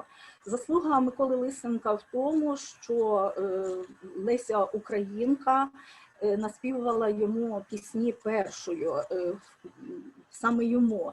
Взагалі між ними, за спогадом доньки Миколи Лисенка, були близькі стосунки. Микола Лисенко дуже цінував Лесю Українку. Він записував її пісні, власне, мелодії, а тексти Леся Українка передала Лисенку до друку у своєму зшитку. На жаль, ці записи не збережені, і лише частина із них увійшли до так званого шкільного збірника Миколи Лисенка 1908 року. Уже пізніше Климент Квітка працював із цими записами, порівнював їх із тим, що увійшло до збірника Миколи Лисенка, і зробив висновок про те, що справді частина тих пісень і мелодій таки записано з голосу Лесі Українки, тому що вказівки спеціальної Лисенко не залишив. Ну і, звісно ж, найбільша заслуга в записуванні пісенного репертуару Лесі Українки належить її побратимові, чоловікові Климентові Квітці. Климент Квітка з моменту знайомства з Лесею Українкою, а це сталося 1898 року, і аж до кінця життя, а про це він свідчить у передмові до збірника «Народні мелодії» з голосу Лесі Українки, записав і упорядив Климент Квітка, проводив записи, робив записи народних пісень з голосу Лесі Українки.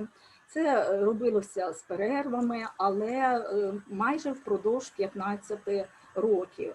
І зрештою цю спільну працю увінчав збірник, назву якого я щойно озвучила, котрий з'явився друком уже по смерті Лесі Українки, і який містить 225 фольклорних текстів.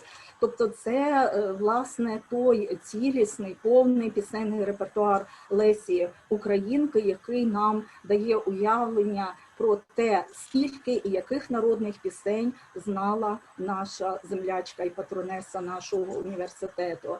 Я так собі подумала, що, мабуть, не кожен українець, і далеко не кожен українець того часу знав таку кількість народного мелосу, народних текстів, адже записувала вона і знала і тексти, і мелодії. І якби взялися десь реалізувати такий проєкт виконання Лесиних пісень, які війшли до цього збірника, можливо, в сучасній інтерпретації, то це, напевно, зайняло б не одну добу. Але це так спонтанно в мене виникла така думка. Це, напевно, був би дуже цікавий такий новий проєкт, можливо, він колись буде зреалізований. От тут є і народна лірика, і балади, і думи, і дитячі пісні, і танцювальні пісні. Тобто цей репертуар засвідчує широту фольклорних уподобань Лесі Українки. Я, звісно, погоджуюся з Марією Василівною Мохвицею про те, що Леся Українка була неоромантиком, про те, що вона була модерністкою свого часу, але і не заперечую те, що вона була занурена у національний, етнічний фольклор, і народною піснею вона почала, і народною піснею завершила своє життя. Дякую.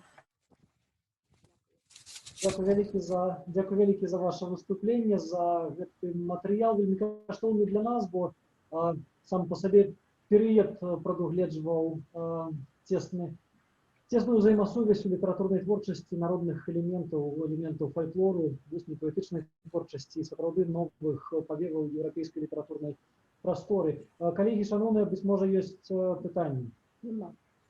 Я одну фразу тільки додам.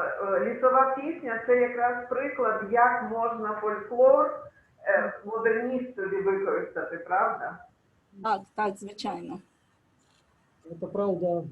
Хотя в той же час сапраўды вельмі часта можна бачыць інтэрпрэтацыі у нас у тым ліку Лесі Українкі як такой найперш фолькларысткі пісьменніцы, якая пераасэнсоўвала народныя вусна-паэтычныя нейкія вобразы і матывы і спрабавала стварыць нешта новае якраз на падставе літаратурных твораў народнага кшталту. Тут ёсць шмат у гэтым сэнсе і спрэчных момантаў, ну, але пакінем это на дыскусію. Калі пытанняў больш няма, то мы пойдзем далей по нашай праграме, і у нас павінна быць агучанае выступленне шаноўнай Роксаланы Жартовай, дацэнта кафедры факультэта педагагічнай асветы Львоўскага нацыянальнага універсітэта імя Івана Франка, кандыдата філалагічных навук.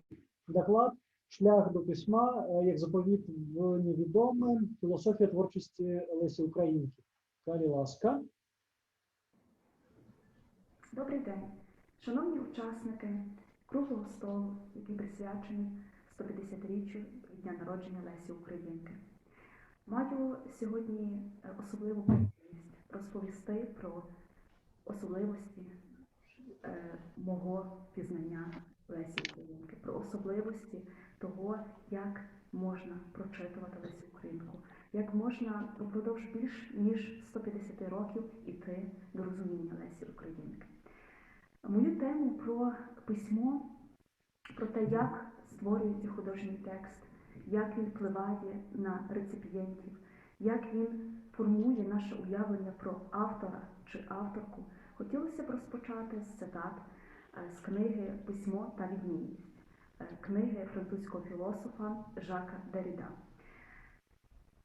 Письмо відкриває завдяки своєрідній абсолютній свободі вислову виведення на поверхню того, що вже тут, як знак, як передвістя. Письмо пробуджує слово з його знакового сну. Воля писати, а зовсім не бажання писати. Або йдеться не про потяг, а про свободу та обов'язок. Отже, свобода та обов'язок писати. Свобода відчувати і свобода ділитися тим, що постає, коли ми пишемо. Коли мова йде про Лесю Українку, ми чомусь одразу ж уявляємо те, якою була вона. Адже образ автора чи образ авторки дуже тісно пов'язаний з тими текстами, які створила для нас Леся Українка. Оця особлива воля до письма, оце прагнення з дитинства Лесі виражати себе як особистість, як людину, як пізніше вже і жінку у своїх текстах, вона дуже і дуже цікава. Як зауважив Анатолій Макаров, текст Лесі Українки дуже часто якраз виникає ніби на півдорозі між сном і неспанням. Саме тому багатьох дослідників хвилює, як поставали тексти Лесі Українки, як це письмо пробуджувалося з його знакового сну. Можемо назвати оці всі процеси, що пов'язані з писанням, з письмом, хворобою письма. Це є концепція Жака Бріяра, яку можна інтерпретувати як патологічний і патографічний спазм письменників або спазм пишучих скрипторів. Адже всі літераторам загрожує найстрашніше покарання. Це передусім творче безсилля, фізична і, звісно, душевна неможливість писати. Спазм письменників – це, без сумніву, ознака обраності. Саме обраною є Леся Українка. Аналізуючи її прозову творчість, її поетичні твори, її драматичні речі, ми бачимо, що справді у багатьох своїх текстах Леся Українка йде до розуміння того, що вона не може не говорити. Так само, як Кассандра не може не пророчити, так само Леся Українка не може не писати. Це письмо часто є болючим, болісним, патологічним, як можна послуговуватися концепцією Бріяра, викликає хворобу письма. Але це письмо, воно неминуче повинно бути фіксоване, воно неминуче має народитися. Десь так, напевно, народжувалася і казка «Метелик». Своє знайомство і дослідження творчості Лесі Українки, зокрема її жіночої прози, я розпочала саме з цього твору, з казки, як традиційно звикли вважати дослідники. звичайної дитячої казки, у якій Леся Українка самопророкує собі долю, як жінці, як авторці, як тій, яка є обраною. Багато дослідників, серед яких Макаров, Марія Мокринця, Ярослав Поліщук, підкреслювали те, що творчості Лариси Косач характерний оцей тип візійний. Або багато з її текстів можна прочитувати як текст візії. Текст візії – це текст передбачення, текст, який постає на межі яви і уяви, того, що є і того, що могло би бути в творчій уяві письменниці. У цій казці «Метелик» ми маємо два образи. З одного боку це метелик, який живе в темноті льоху, з іншого це мовчазний лилик або кажан, який перебуває у немові, у безмовності, у мовчанні, у тиші. Якщо метелик прагне покинути вільготні стіни льоху і полетіти до світла, полетіти у світло, згинути від цього світла, то лилик або кажан звикає до цієї темноти. Він звикає до свого безсилля, він не бачить світла і вирішує продовжувати своє життя у петлі. Чому ця ідея? Тому що 1889 року поряд із метеликом Леся Українка створює 4 казки зеленого шуму, а також прозу «Жаль», «Чашка» та інші прозові тексти. Вона ділиться своїми думками про те, що справді люблю казки і можу їх видумувати мільйони, а от досі не одважувалась писати. Пише вона в одному з листів до Анатангела Кримського. Хоча більшість дослідників все ж розглядають цей текст як казку, ми намагаємося проникнути глибше. Нас цікавить розв'язка. Розв'язка проблеми дороги без початку і кінця. А саме літературної дороги увесь, літературної дороги до самозгорання. Адже метелик летить на світло свічки, потім потрапляє у велику простору кімнату, де сидить за столом довірне товариство. Зрештою, він прощається з життям і помирає, доторкнувшись до гарячої лампи, яка нагадує йому сонце. Десь так до свого сонця зі своєю внутрішньою солярною енергетикою Леся Українка теж доходить до свого фіналу. Ексельсіор, все вище, це справді моє слово. Пише Леся Українка в одному з листів. Основна дилема життя на матеріалі цієї ж звичайної казки зосереджується на полюсах смерті, щасливий біль метелика і життя, безрадісна тиша лилика. Ми бачимо за Сергієм Михидою, як абсолютно далекий від фактів життя письменника твір може містити дані про перебіг його психічних процесів, емоційний стан, больову активність, особливості темпераменту. Лариса Косач діагностує свою романтичну бівалентність. Я почуваю, немов дві великі сили тягнуть мене в різні боки і розривають. Але як не мішається ще одна велика сліпа доля, то я таки піду за давнішою богинею, літературою. Про свою потребу динамічної самовербалізації, про свою потребу письма авторка зауважила і в багатьох листах, зокрема до Павлика. І я, бачите, ще не маю права на те, щоб, як ви кажете, забитися і уснути.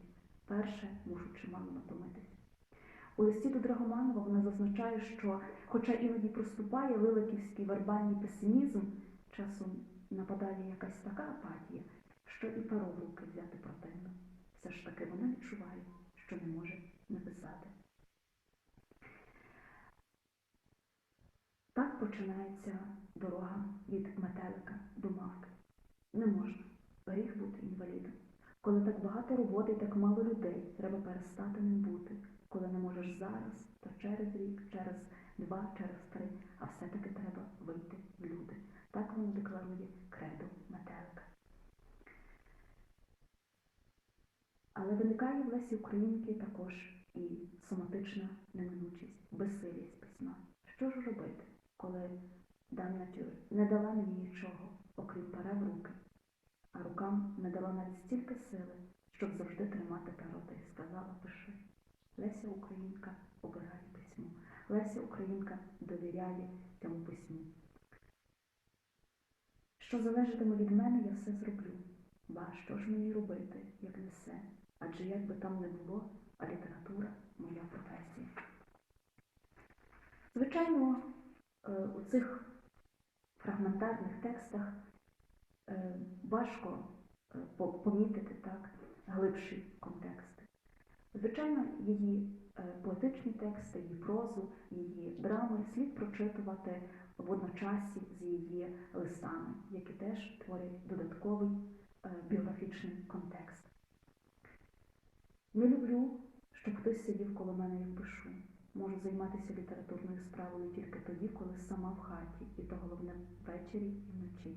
Саме вночі починається шлях метелика. Пишу лежачи, зазначає вона в одному з листів до Драгоманової від 1899 року. Надію, що ви розберете й таке писання. Врешті я тепер і сидячи пишу погано, бо ніяк мені справжня писательська поза не дається. Нічого, крім листів, не творю. Хірургія заїдає мою мозок. В наступному іншому листі вона зазначає, 1911 рік, говорить матері про те, що справді письмо надихає, божественне безумство. Так вона називає своє письмо. І наостанок метелик згорає біля лампи, яка нагадує сонце. Так само згорає Леся Українка над своїми текстами. Ми знаємо її висловлювання про те, як творилася одержима, ми знаємо про те, як з яким натхненням творилася мавка у лісовій пісні. Якби хто моїй фантазії крила присмолив, то, може б, і добре зробив. А то вона в мене занадто химерно літає і часом заморочує в кінець мою голову. Ну, та колись вони самі присмаляться, ті крила моєї фантазії.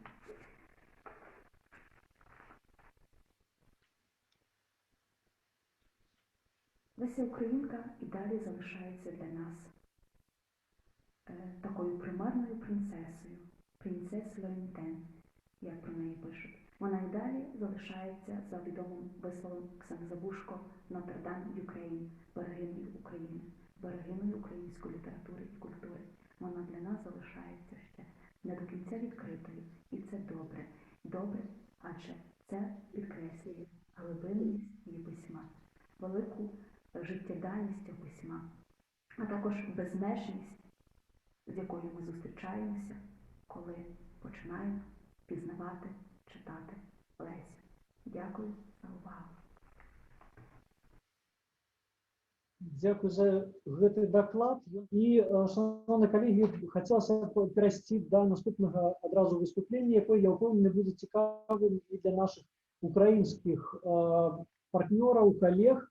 Справа ў тым, што фактычна першай беларускамоўнай публікацыяй пра Лесю Українку з'яўляецца некролог пра яе у вядомай на той час беларускай газеце «Наша Ніва», якая выходзіла у пачатку 20-го стагоддзя з 1906 года до Першай сусветнай вайны. Якраз на гэту тэму падрыхтавала выступленне Тацяна Апякуцька-Рабішчэвіч, наша даўні сябр і партнёр, старшы навуковы супрацоўнік аддзела беларускай літаратуры 20 і 21 стагоддзя Інстытута літаратуразнаўства імя Янкі Купалы, Цэнтра даследавання беларускай культуры, мовы і літаратуры Нацыянальнай акадэміі навук Беларусі, кандыдат філалагічных навук. Калі ласка. Дякую. Якраз у той дзень, калі Кіїв і ўся Украіна урачыста развітваліся з Лесяй Українкай, у Вільні выйшаў у свет чарговы нумар штотыднёвіка «Наша Ніва», на першай і другой старонках якога размяшчаўся матэрыял, што не толькі засведчыў пашану беларускага народа да памяці выбітнай украінскай аўтаркі, але і стаў піянерам у справе навуковага і шырэй духоўнага засваення лесінай творчасці беларусамі і па-беларуску. Размова ідзе пра некролог Леся Українка, аўтарства якога пазначана ў газеце крыптанімам В. Сёння прыналежнасць гэтага кароткага подпісу раскрытая. За ім стаіць Вацлаў Ластоўскі, тагачасны сакратар рэдакцыі «Нашай Нівы», крытык і публіцыст, паэт і празаік з вельмі выразным індывідуальным почеркам. Прысвечаны памяці Лесі Українкі артыкул можна смела аднесці да бессумнеўных творчых удач Ластоўскага.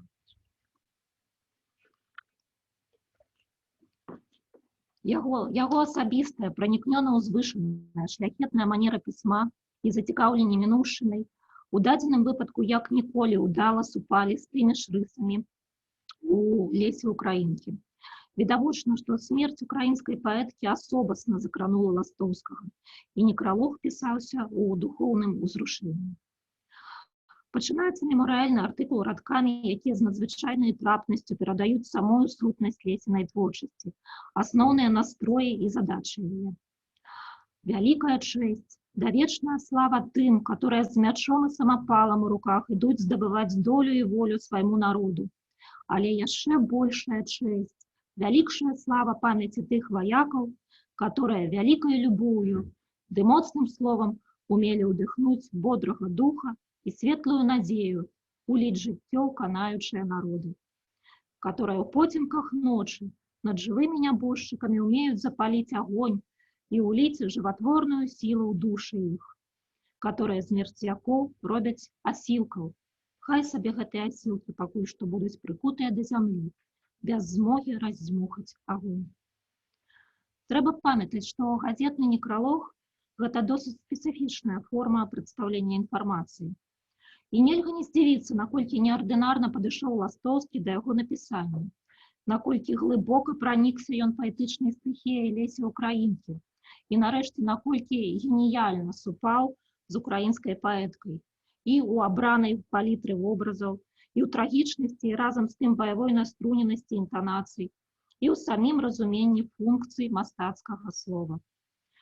Беларускія літаратуразнаўцы Таццяна Кабжыцкая і Вячаслаў Рагойшы, якім належыць гонар увядзення некралогу ў навуковы ўжытак, яшчэ ў 1971 годзе у кнізе «Карані дружбы» зрабілі спробу вызначыць, да якіх канкрэтна твораў Лесі Украінкі робяцца сэнсавыя адсылкі ў нашаніўскай публікацыі.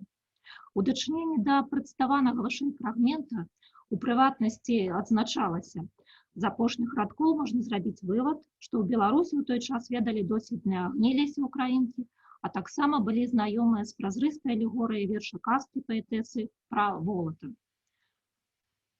Але ж, на наш погляд, нельга абмяжоўваць поле літаратурных намёкаў і ремінісцэнцый, што працуюць у нашаніўскай публікацыі, ствараючы эфект акунання ў паэзію Лесі Украінкі толькі названымі творамі. Напрыклад, змястоўна, эмацыйна і нават лексічна звязаны з нашаніўскім некралогам іншы Лесін твор, які цытуецца ў далейшым самім Ластоўскім. Маецца на ўвазе верш таварышцы на ўспамін з цыклу «Нявольніцкія песні». Апошнюю страфу з яго нашанівец падае ў публікацыі ва ўласным, вельмі блізкім да арыгіналу перакладзе. Хай жа мы рабы, нявольнікі прадажны, без сораму, без чэсці, хай жа і так. А хто ж былі тае ваякі адважны, што іх сабраў пад прапар свой Спартак. У гэтай страфе і пра чэсць, і пра ваякаў, якія фігуравалі ў тэксце некралога.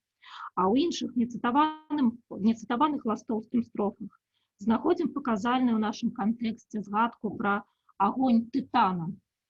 Як вядома, вобраз Праметэя быў блізкі для Лесі Украінкі і неаднойчы сустракаўся ў яе творах. Дык ці не Праметэя меў на ўвазе і Вацлаў Ластоўскі, калі, патрапляючы ва ўнісон Лесі, пісаў пра асілкаў, што мусяць раздзьмуць агонь. Далейшы тэкст некралога захоўвае ўзнёслую танальнасць, разам з тым з'яўляецца фактаграфічна дакладным. Песня Лесі Украінкі, піша Ластоўскі, была ў апошняе дзесяцігоддзе улюбёнай песняй на Ўкраіне.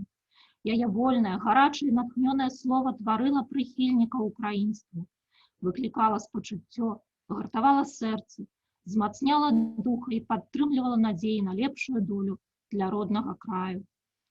Часта не ведалі, хто яна, не ведалі, якое яе праўдзівае імя, дзе яна прабывала, але голас яе чулі, кармілі душу яе думамі. Кармілі душу яе думамі. Так проста і разам з тым узвышана сказана Ластоўскім пра ролю паэзіі Лесі ў жыцці украінцаў. Адчуваецца глыбокая абдуманасць, нават у пэўным сэнсе экзістэнцыйная выпакутаванасць гэтай высновы. Менавіта такою бачыў Ластоўскі ролю сапраўднага творцы ў дачыненні да беларускіх пісьменнікаў. Такія патрабаванні прад'яўляў і да сябе, як да мастака слова. Вытрымліваючы каноны жанра, Аўтар нашаніўскага некралога дае чытачу кароткія біяграфічныя звесткі пра Лесю Украінку. Адмыслова падкрэсліваецца пры гэтым асаблівая яе творчая адоранасць, ранняе выяўленне таленту, а яшчэ пакутлівы праз хваробу асабісты лёс. Не забываецца адзначыць Ластоўскі тую здзіўляльную акалічнасць, што, нягледзячы на цяжкія быццёвыя абставіны, у творах Лесі гэтулькі бодрасці і надзеі на будучыню, гэтулькі жыцця, што, чытаючы іх, ніколі нельга дадумацца, што гэта плод хранічна хворай асобы. Заключныя пасажы некралога пра перамогу духу над смерцю, пра жыццёвасць Лесінай паэзіі. Калі сходзяць у магілу такія людзі, як Леся Украінка, голас іх не замірае. Песні іх пасля смерці астаюцца, і вялікія людзі з магілы клічуць да новага, лепшага жыцця, да змагання за дабро роднага краю, за шчасце людское. Хай жа лёгкай будзе зямелька пісьменніцы і вялікай грамадзянцы, братняй нам Украіны. Вацлаў Ластоўскі выканаў такім чынам усе стандарты некралога як жанру. Але назваць нашаніўскую публікацыю стандартнай аніяк нельга. Яе тэкст жывы, ён дыхае пачуццю, болем і любоўю. Гэтаму паспрыялі і талент Ластоўскага, і блізкасць нацыі, культура будаўнічых задач, што стаялі на пачатку 20-го стагоддзя, а ў пэўнай меры стаяць яшчэ і сёння і перад украінцамі, і перад беларусамі. Дзякуючы намаганням рэдакцыі нашай Нівы, першая сустрэча беларускамоўнага чытача з Лесяй Украінкай, хаця і адбылася на сумнай нагоды, але ўсё ж такі аказалася па-сапраўднаму яркай. Дякую. Дякую вялікі, шановна Тетяна. Бо може є питання? Ми домовилися, що в кінці ці У питання. конце Так. дискуссия, а питання можуть бути одразу. Не треба людини зараз здавати столку. Будем. Гэты чалавек якраз вельмі толковы, стольку не саб'ецца. Дзякуй вялікі за ваше выступленне. Сапраўды яно дазваляе нам побачыць шлях, якім Леся Украінка ўвайшла ў кантэкст беларускага літаратуразнаўства. У чарговы раз тут особа Вацлава Ластоўскага паўстае, ён жа адкрываў і Богдановича, ён даваў шлях многім, хаця не меў ні вышэйшай, нават сярэдняй адукацыі. Ён быў ініцыятарам многіх ініцыятыў. Дзякуй вялікі за гэты выступ. Я хочу прапанаваць далейшае слова нашим калегам-бібліятэкарам, прычым якраз з установы, з которыми мы працуем уже шмат гадоў. Гэта Нацыянальная бібліятэка Украіны імя Владзіміра Вернадскага, бібліятэка, з которой мы мелі шмат і навуковых супольных досведаў, і цэлы шэраг супольных ініцыятыў, я ўпэўнены, што будзе рэалізаваны наперадзе. А цяпер у праграме заяўлены супольны даклад шановнага Сідра Кіраля, загадчыка аддзела нацыянальнай бібліяграфіі дадзенай бібліятэкі, прафесара і доктара філалагічных навук, і Ларысы Новасёлавай, навуковага супрацоўніка гэтага ж аддзела Нацыянальнай бібліятэкі Украіны. Даклад Леся Украінка в контексте украинской национальной библиографии с досвіду підготовки показчиків 4 томах. Будь ласка. Ну, перш за все, я страшенно радий бути учасником цього округлого столу, у якому звучить така глибока любов, глибока повага з боку білоруських колег до творчості нашої Лесі Українки. Тут сьогодні згадувалося про часто прізвище Богдановича Максима. І я хочу сказати, що я захоплений білорусами, що вони зуміли підготувати таку прекрасну енциклопедію, присвячену цьому талановитому, видатному поетові. Ми, українці, на жаль, ще не можемо похвалитися тим, хоча вже відзначаємо 150 років з дня народження Лесі Українки, наявністю енциклопедії Лесі Українки. Ну, я думаю, що зараз після підготовки цього видання у Волинському університеті ми зберемо зусилля і нарешті підготуємо таку енциклопедію, тому що вона ще була задумана бібліографом, одним із бібліографів Лесі Українки Мирославом Морозом у 1979 році. І ось у мене є один із примірників проекту словника Лесі Українки, який, звичайно, міг би лягти в основу енциклопедії Лесі Українки. А зараз я переходжу до заявленої теми.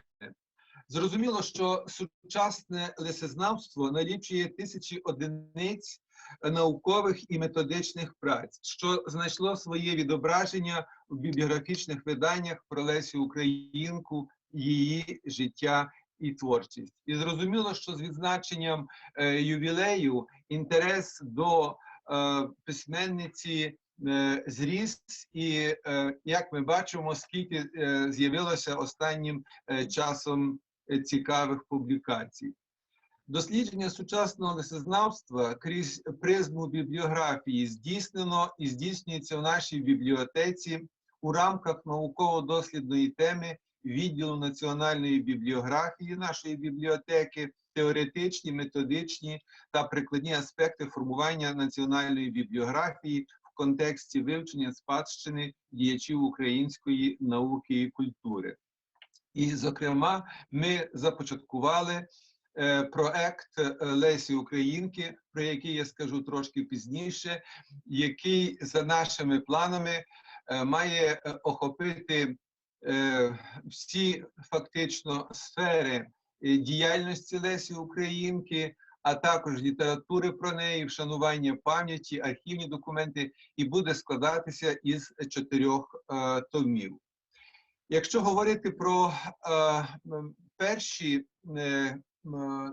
дослідження на ниві бібліографії, які стосуються Лесі Українки, то першим найбільш таким ґрунтовним показчиком про письменницю стала праця Леся Українка, бібліографічний показчик, 1884-1970 рік, який вийшов у Києві у 1972 році і був підготовлений спільно із Центральною науковою бібліотекою Академії наук, тобто нинішньою Національною бібліотекою України імені Вернадського та Львівською науковою бібліотекою імені Стефаника. Авторами цього показчика були Марія Булавицька і згадуваний уже Мирослав Мороз. На той час показчик налічував, звертаю увагу, 4111 позицій і найповніше відображав різножанрову літературу про письменницю. Видання було підготовлено до 100-річчя від дня народження Лесі Українки і містило 3 блоки інформації. Це видання творів Лесі Українки, це література про її творчість, і третє – це допоміжні показчики.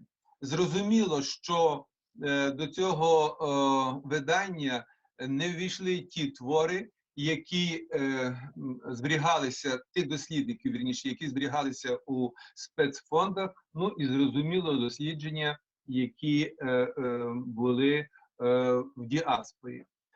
Структура перших 2 розділів відповідала окремим аспектам дослідження творчої спадщини Лесі Українки. Тут також наявна досить докладна інформація про основні здобутки вивчення її творчості у деяких тодішніх зарубіжних країнах, співдружних із Радянським Союзом.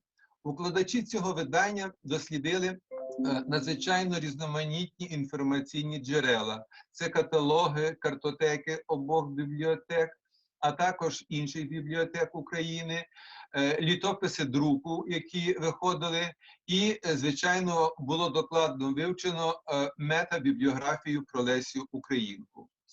Якщо говорити про розвиток бібліографії, то тут треба відзначити лесезнавство, яке активно розвивається у Луцьку, Волинському національному університеті, яке носить ім'я Лесі Українки. У 2006 році на базі цього університету було створено науково-дослідний інститут Лесі Українки, який очолював перспективний науковець і сьогодні вже доктор філологічних наук Сергій Романов, автор новаторської монографії «Леся Українка і Олександр Олесь на порубіжжі часів, світів, ідентичностей», яка побачила світ у 2017 році. Саме у стінах цього університету побачило світ видання «Леся Українка», бібліографічний показчик праць викладачів, аспірантів та студентів Волинського державного університету імені Лесі Українки. Цей показчик у хронологічному порядку відображає статті з періодичних видань та збірників Луцького, сьогодні Волинського університету, починаючи з 1957 року, а також, що дуже цікаво, дипломні і магістерські роботи за 1979-2000 роки, які готували студенти цього університету. Поза всяким сумнівом, цей показчик стане у пригоді тим, хто вивчає творчість Лесі Українки і спричиниться до нових творчих пошуків. У 2006 році було видруковано друге видання Леся, теж у цьому університеті, «Леся Українка. Бібліографічний показчик праць викладачів», який продовжував відображати ті наукові праці, які створені в цьому університеті. Показчик побудовано за хронологією, але в межах кожного року йде відображення дослідників за алфавітом їхніх прізвищ. Чим цікаве це видання? Видання цікаве тим, що воно оснащене іменним показчиком, яким, зрозуміло, полегшує пошук читачам необхідних джерел. Треба сказати, що бібліографічне лесезнавство у цьому університеті націлене на висвітлення традиційних питань життєвого і творчого шляху Лесі Українки, зокрема поетики, жанрових форм, стилю, епістолярію, зв'язку творчості Лесі Українки з фольклором, перекладів на іноземні мови і так далі.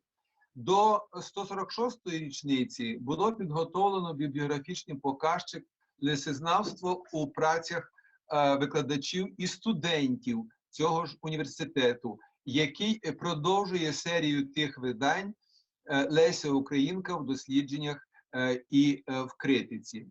Особливо цінною інформацією в контексті української національної бібліографії є показчик, який вийшов у Луцьку в 2010 році і називається «Леся Українка» на сторінках журналу «Слово і час». У цьому показчику укладачі вперше, наголошую, зібрали і систематизували матеріали у хронологічному порядку, які стосуються вивчення творчості Лесі Українки на сторінках єдиного в Україні літературознавчого академічного часопису «Слово і час» за 1938 і 2009 роки. Інформацію у цьому показчику згруповано відповідно за його назвами від першої до нинішньої. Перша назва – це було записки, наукові записки, потім друга назва – радянське літературознавство і сьогоднішня назва – «Слово і час». Бібліографічний опис, на що хочу звернути увагу, у цих розділах розміщено у межах року за номерами часопису та алфавітом прізвищ авторів. Подано іменний показчик, і також бібліографія містить праці, які репрезентують широкі грані наукових досліджень про життя і творчість Лесі Українки, а також, що дуже важливо, тут є рубрика, яка стосується вшанування імені Лесі Українки. Треба відзначити серед бібліографічних видань про Лесю Українку і видання університетської бібліотеки, знову ж таки в Луцьку. це незбагненна велич Леся Українка у дослідженнях і критиці. Цей показчик містить бібліографію видань творів, публікацій письменниці, а також літературних джерел про її життя і творчість. Тут систематизовано матеріал у таких розділах. Це основні видання творів Лесі Українки, другий розділ – дослідження життя і творчості, біографічні матеріали, спогади сучасників, листування. І третій розділ – це вшанування пам'яті Лесі Українки. Це, зокрема, пам'ятники, музеї, образ Лесі Українки у творах мистецтва, Леся Українка і Волинь. Оцей останній розділ, який був, так би мовити, не зовсім повним, через деякий час, у 2011 році, у серії «Літературна Волинь» побачив дуже цікавий показчик в аспекті краєзнавчої бібліографії. І, до речі, хочу сказати, що зараз з ініціативи нашої бібліотеки ми запросили до участі всі наукові обласні бібліотеки з тою метою, щоб вони підготували такі показчики краєве лесезнавство. Тобто мається на увазі Леся Українка на сторінках періодиків, художніх творах, обласної преси, видань навчальних закладів, а також у творчості письменників того чи іншого регіону, того чи іншого краю. Сьогодні активно вже працюють над цією проблемою Закарпатська бібліотека, Тернопіль і Черкаси. Сподіваюся, що до кінця року, оскільки оголошено в Україні рік Лесі Українки, ми будемо бачити, які будуть результати цього року, і яке буде вшанування, і що буде, але будемо сподіватися, що Міністерство культури підтримає цей проект. Отже, вертаюся до цього показчика Леся Українка і Волинь. Він присвячений 100-річчю від дня народження славетної землячки. З чим цікавий цей показчик для дослідників? Справа в тому, що дуже важливою проблемою і малодослідженою проблемою є питання, що зберігається у фондах, в музеях, в архівах про Лесю Українку. Ми не маємо до сьогодні повноцінної і повного опису і обліку тих документів, які розкривають дуже багато важливих і цікавих і маловідомих фактів з життя і творчості Лесі Українки. І, до речі, вчора в Києві в музеї книги і друкарства було відкрито виставку, присвячену Лесі Українки. І я мав честь там вчора бути, і скажу відверто і щиро, що я побачив дуже багато тих видань, особливо 20-30-х років, які відсутні у фондах нашої бібліотеки, і які не були зафіксовані у тих показчиках, про які я сьогодні веду мову.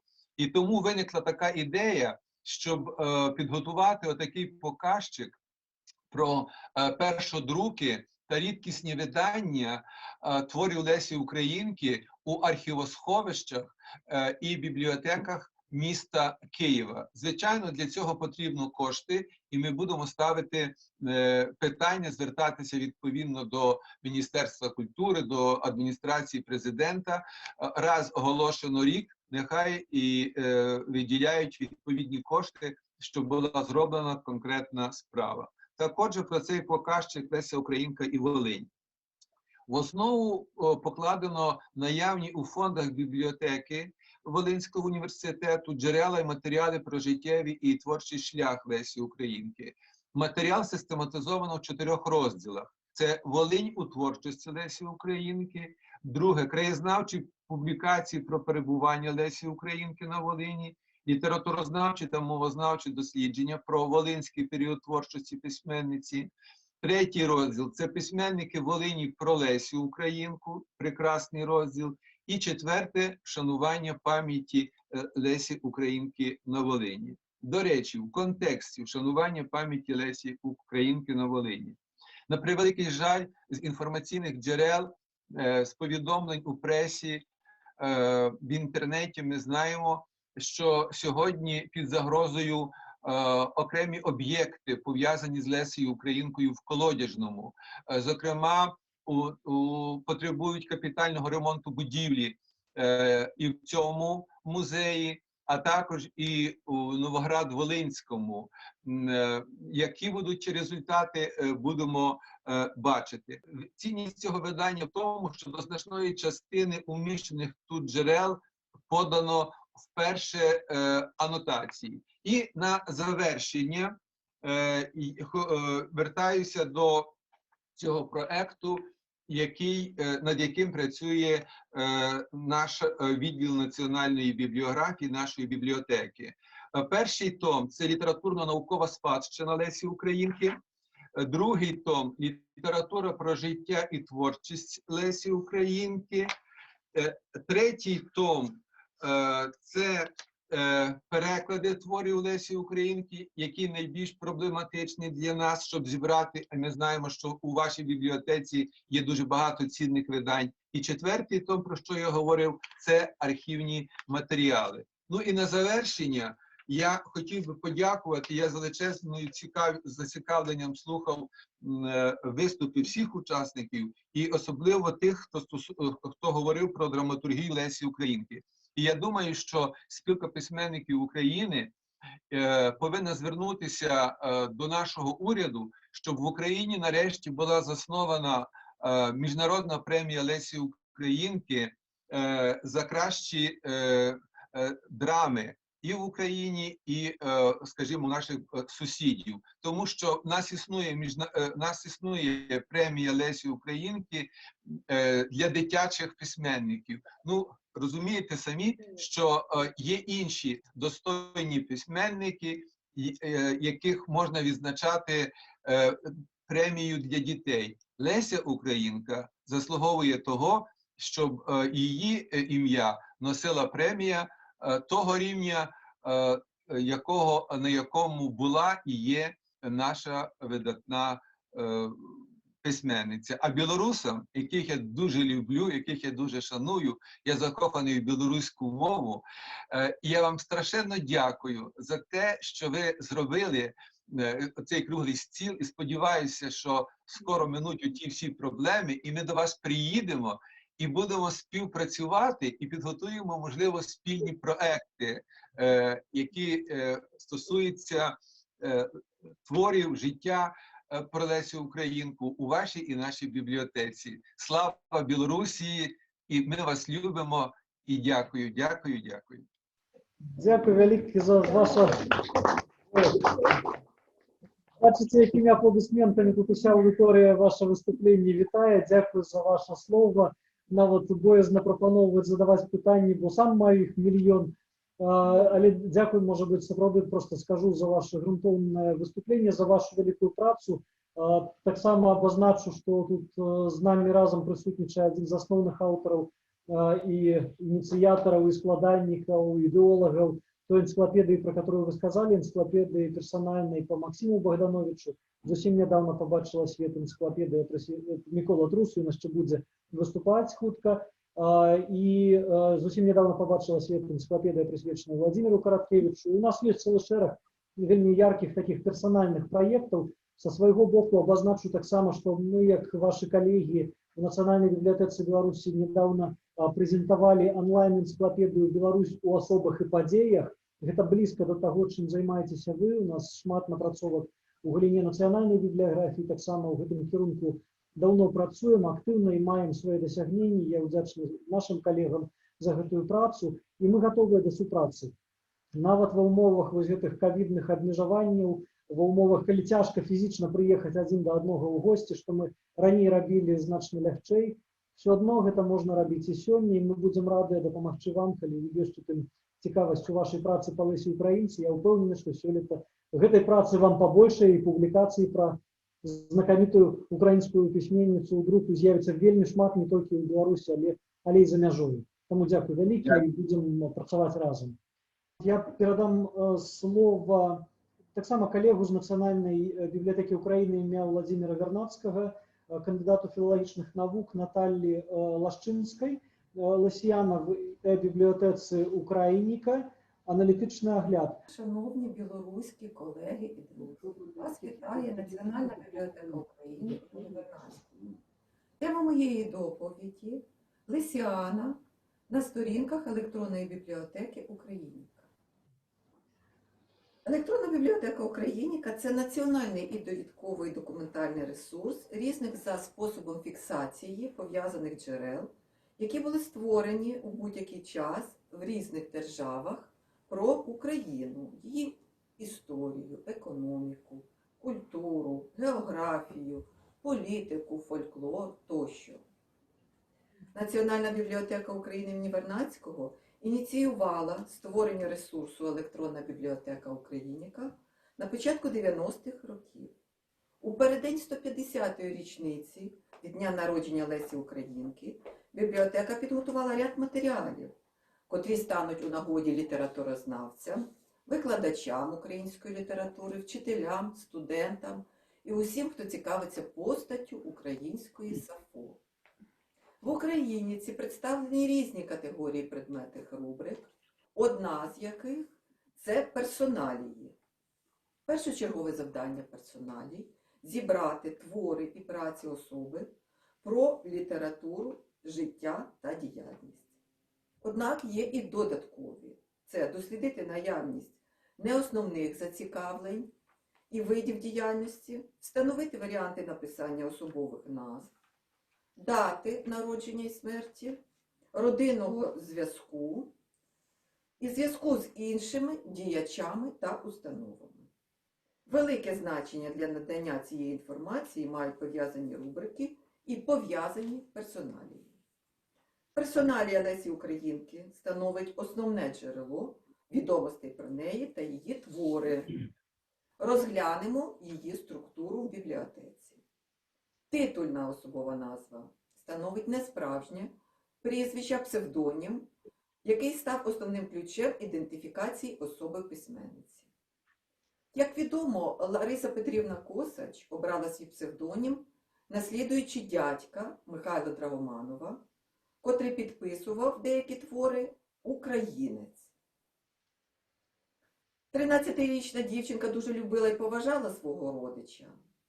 А от чому вона змінила ім'я, невідомо. Швидше за все, Лесею називали найближчі люди, і це то був домашній різновид більш офіційного імені Лариса. В Україніці подається 4 варіанти особової назви. 2 українською – це Косач Лариса Петрівна, Косач Квітка Лариса Петрівна, і 2 англійською – Українка Леся і Леся Українка. Порядок розташування імені прізвища також є варіантом, оскільки впливає на електронний пошук джерела. Рубрика «Довідкові ресурси» подає 3 джерела. Це вільна енциклопедія, Енциклопедія України в інтернеті, Український національний біографічний архів. Із них найдетальніша інформація подана у Вікіпедії, найлаконічніша у біографічному архіві. Твори поетеси подані у 34 джерелах. Класифікуємо їх наступним чином. Перше – багатотомне зібрання творів. 3 одиниці. Друге – видання окремих художніх творів. 7 одиниць. Третє – видання науково-публіцистичних творів. 2 одиниці. Четверте – публікація творів у журналах. 5 одиниць. П'яте – публікація творів у збірниках, антологіях. 5 одиниць. Шосте – переклади. 1 одиниця. Література про життя і творчість нараховує 36 одиниць. Класифікуємо їх наступним чином. Перше – літературно-критичні та біографічні матеріали. А. Окремі видання – 7 одиниць. Б. Статті у збірниках – 19 одиниць. В. Статті в періодиці – 7 одиниць. Друге – енциклопедія – 1 одиниця. Третє – вшанування пам'яті – 1 одиниця. Четверте – бібліографічний показчик – також 1 одиниця. Таким чином підходимо до висновків. Вміщення матеріалів Лесіани в категорії персоналії в електронній бібліотеці Україніка перше надає вільний доступ читачам до різнорідних електронних документів в базі даних електронної бібліотеки Україніка із однієї точки завдяки єдиному інтерфейсу. Друге надає можливість організованого і оперативного пошуку у великих обсягах різнорідної інформації про особу. Третє. Втілює реалізацію нових форм бібліотечного та інформаційного обслуговування користувачів. Четверте. Виконує наступні функції. Просвітницьку функцію, в рамках якої формуються колекції, спрямовані на поширення загальних знань про творчість, громадську діяльність, родинні зв'язки Лесі Українки. Наукову функцію, спрямовану на сприяння глибшому вивченню теми про особу фахівцями високого рівня підготовки. Освітню функцію, в рамках якої здійснюється підтримка формальної і неформальної освіти шляхом надання не тільки навчального матеріалу, а й необхідної наукової літератури у вигляді авторитетних монографій. Четверте. Довідкову функцію, спрямовану на необхідність задоволення потреби в інформації загального характеру із широкого кола знань. Основу цієї функції складають видання енциклопедичного характеру. На цьому моє повідомлення закінчене. Щиро всім дякую за увагу.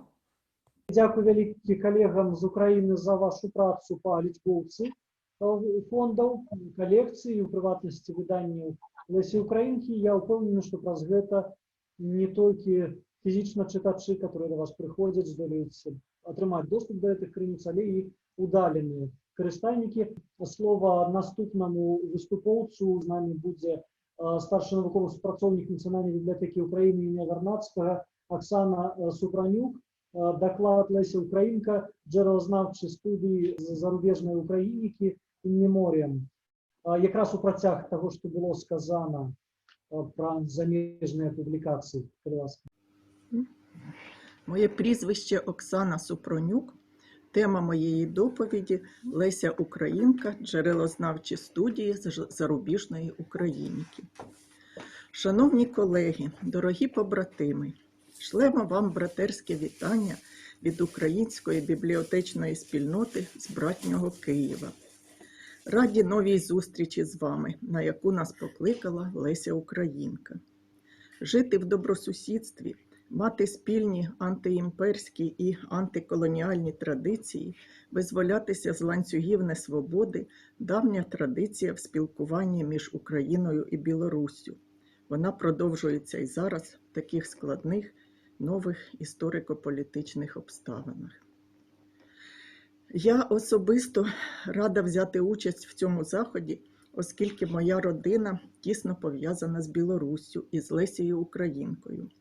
Мій рід з батькового боку з села Волошки, яке було коло Колодяжного, де жила Леся Українка і де вона написала свої найвизначніші твори. Батько товаришував з Іваном Денисюком, одним з головних лесезнавців Волині, який першим в Україні написав правдиву, позбавлену радянських фальсифікацій історію роду Косачів, тобто родини Лесі Українки. Професор Денисюк був також автором визначних праць з історії білорусистики. Також мій чоловік Віктор Дудко, літературознавець, і його батько Іван Петрович Дудко, письменник-краєзнавець, були інтегровані в білорусько-українські культурні зв'язки, і їх творчі долі були тут дуже тісно зв'язані з білоруською культурою. Всі вони розмовляли білоруською мовою.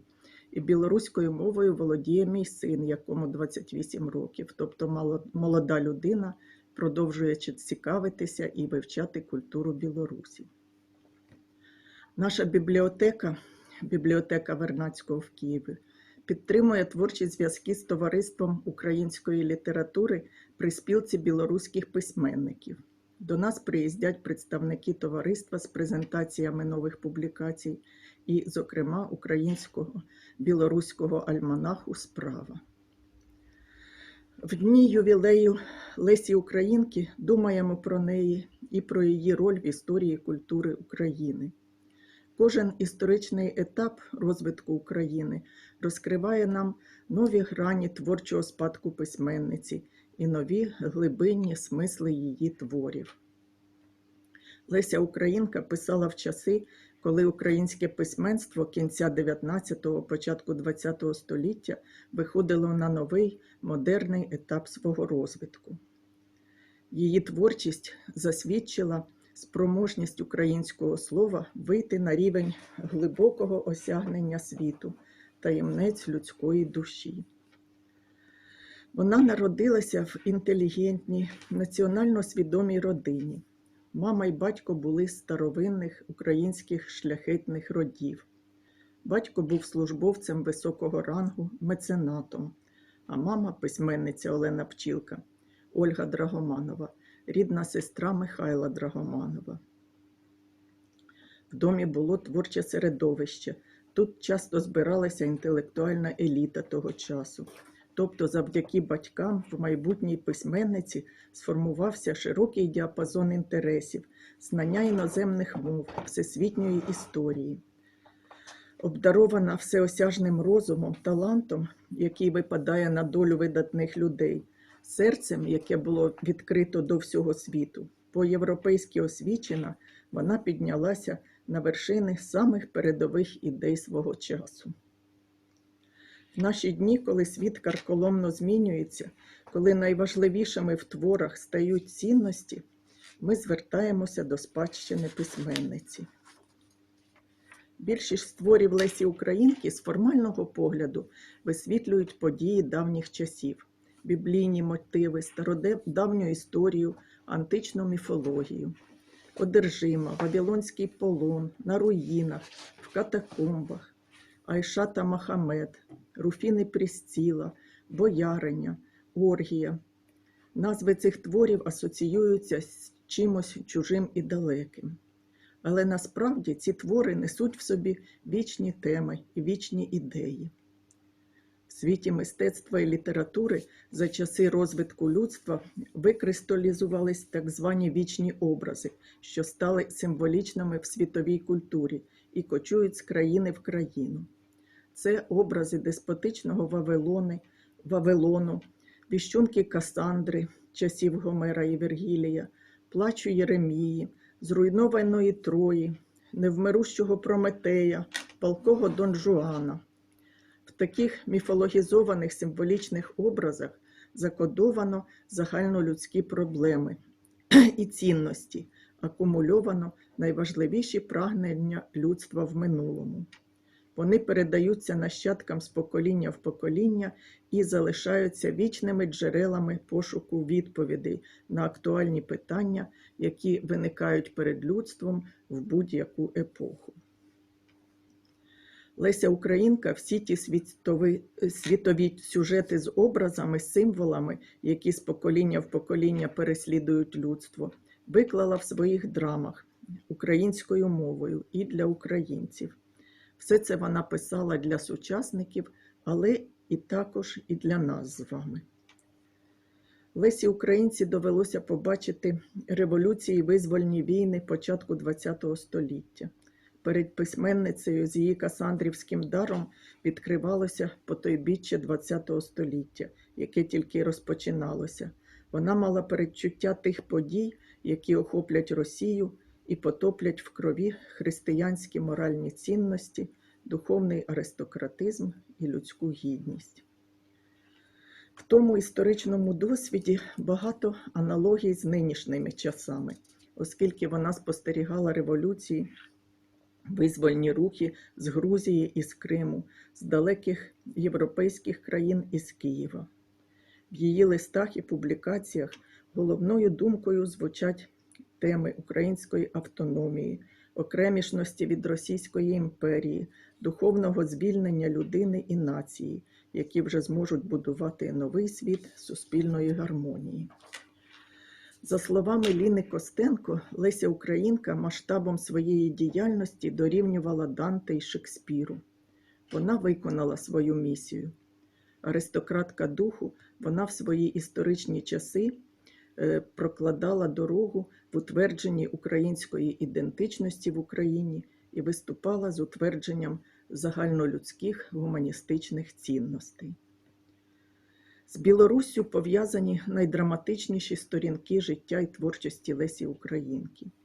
В Мінську вона отримала великий життєвий досвід, який став дуже важливим в сакральному просторі її душі. Кохання до Сергія Мержинського відкрило молодій письменниці правду про трагізм любові і про її демонічну сторону. Тут вона написала поему «Одержима», яка стала важливою віхою її творчого шляху. Література українського зарубіжжя протягом ХХ століття створювала інформаційний ресурс, протилежний радянському дискурсу. В ньому збереглися достовірні матеріали про життя і творчість письменниці. Наше завдання – вивчати, переосмислювати духовний досвід наших попередників, зафіксований у виданнях, що зберігаються в бібліотеці Вернадського, вводити їх в науковий обіг і доводити його до читачів. І тим самим створювати самодостатнє інформаційне поле української культури і літопис духовного життя України, які оновлюються на новому історичному етапі свого розвитку. А також разом з Лесею Українкою і з білоруськими побратимами боротися за загальнолюдські гуманістичні цінності і утверджувати їх в нашому сьогоденні. Дякую за увагу. Дозвольте, я представлю слово наступне нашому удзельніку з України, так само з Національної бібліотеки України ім'я Вернадського, молодшому науковому супрацоўніку аддзела музычных фондаў Інститута кнігазнаўства Святлане Літвінавай. Творчасць Лесі Українки в інтерпретаціях українських композиторів, жанрова палітра на матеріалах аддзела музычных фондаў Національної бібліотеки України ім'я Вернадського. І я впевнений, це буде вельми цікаве виступлення. Добрий день. Доброго дня, вельмишановне товариство. Дякую за запрошення. Дуже приємно чути білорусів, дуже приємно брати участь у цьому дуже важливому заході. Творчість Лесі Українки, видатної поетеси, драматурга-новатора, перекладачки та громадського діяча є визначним явищем української культури. Ліричні та драматичні твори поетеси стали літературною основою численних музичних інтерпретацій. Тематика творів та їх особлива поетична мова актуальні у соціокультурному просторі України, вони постійно функціонують у репертуарах драматичних театрів, музичних, оперних, у концертних репертуарах сольних виконавців, вокальних ансамблів та хорових колективів. У процесі роботи над науковими бібліографічними описами музичних творів, вербальною основою яких є поезія Лесі Українки, в базі даних Ірбіс, це електронний каталог відділу музичних фондів, проводиться докладне індексування. Зокрема, в електронному каталозі відділу музичних фондів зазначається не тільки спеціальна інформація для музикантів про звуковисотний діапазон вокального твору та склад виконавців, але й додаткові тематичні та предметні рубрики з позначенням музичного жанру твору, наприклад, лесіана опера, лесіана романс тощо. Подаються не тільки літературні інципіти та літературне першоджерело, а й рубрики з назвами збірки чи поетичного циклу у Лесі Українки. Особливо це важливо у випадках, коли композитор таку інформацію не зазначив. Усе життя Лесі Українки було тісно пов'язане з музикою. Любов до гри на фортепіано, любов до народної пісні, композиторський талант, складання пісень та фортепіаного супроводу до них, організація та участь у музично-поетичних вечорах, участь у постановці дитячої опери «Зима і весна» Миколи Лисенка. Про великий музичний дар та безмежну любов до народної пісні, яку Леся Українка пронесла крізь усе життя, свідчить її багаторічна робота як фольклористки, про що вже казали колеги, записки та видання народних мелодій з Волинської, Полтавської, Івано-Франківської, Житомирської, Рівненської областей України та народні мелодії, які записали Микола Лисенко та Клімент Квітка з її голосу. Зокрема, у відділі зберігається декілька примірників рідкісного видання «Народні мелодії з голосу Лесі Українки» у 2 частинах, які записав і упорядкував чоловік Лесі Українки Клімент Квітка вже після смерті поетеси у 17-18 роках засобом фотомеханічного друку з рукописного автографа. 2 примірника мають дарчі написи. Один професорові Акименкові. Цей екземпляр оцифровано, і з ним можна ознайомитися з будь-якої точки планети. Та другий до бібліотекарів Всенародної бібліотеки України, нині Національна бібліотека України імені Вернадського. А саме він розповідає, що цей екземпляр зброшуровано і надає ще декілька цікавої нам інформації. Тобто цих 2 примірника з автографами самого Клімента Квітки. Ніжність мелодики, поезії Лесі Українки по-особливому яскраво відображає музикальність поетеси. Ця особлива риса її творчості, музичність, мелодійність та гармонія слова також відбивається у назвах поетичних збірок, циклів поезії та багатьох віршах, що відповідають певним музичним термінам, асоціаціям та звуковим образом. Це проходить в кожному творі Лесі Українки, будь це поезія або драматичний твір. Наприклад, зокрема, збірка «На крилах пісень», цикли ритми, мелодії, «Стояла я і слухала весну», поезії, «Хотіла б я піснею стати» тощо. Таким чином, кожен крок, кожна секунда життя видатної поетеси пов'язана з музикою. Саме музика рятувала Лесю Українку від того болю, який було їй уготовано самою долею. Цікавим досвідом для Лесі Українки стала співпраця з Миколою Лисенком над жалібним маршем до Дня 27-х роковин смерті Тараса Шевченка, який було написано 25 лютого 1888 року. Як відомо, композитор спочатку створив фортепіанний твір, але потім звернувся до 17-річної поетеси з проханням написати слова, і вона з успіхом з цим впоралася завданням. Отже, Леся Українка інтерпретувала поетичним словом музику Миколи Лисенка. У відділі зберігаються декілька примірників цього хорового твору, видання фірми Леона Ідзіковського, а також видання фірми Львівського Бояна. Також жалібний марш у первинній фортепіанній версії також зберігається. Тобто це наші скарби.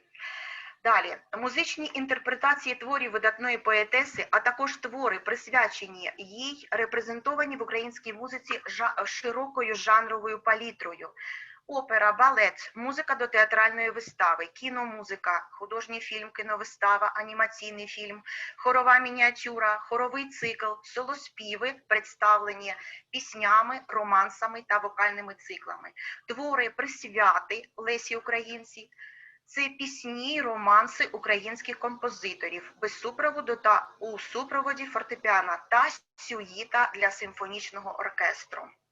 Жанр опери представлено такими виданнями: опера «Феєрія. Лісова пісня», Віталія Кирейка «Клавір», Автограф опери балету «Оргія» Олександра Костіна з колекції «Музичний фонд України».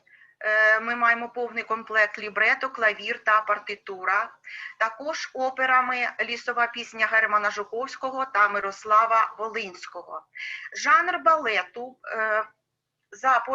за драматичними творами Лесі Українки широко представлено творами Михайла Скурульського, Віталія Губаренка, Лесі Дичко, а також балетною трилогією «Досвітні вогні». Оперний та балетний жанри представлено у серіях видань з назвами «Фрагменти з балетів», «Арії з опер» тощо. Музику до драматичних спектаклів за мотивами твору Лесі Українки «Лісова пісня» писали Дмитро Клебанов, Геннадій Фролов, Ірина Губаренко. До речі,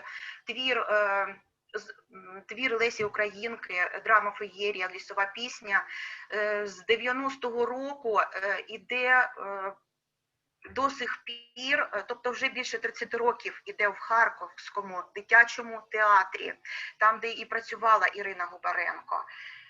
Він є, цей твір, дуже популярним. Юрія Шевченко. Автографи творів останніх двох композиторів Ірини Губаренко та Юрія Шевченка у нас зберігаються також у колекції «Музичний фонд України», і ми маємо клавіри.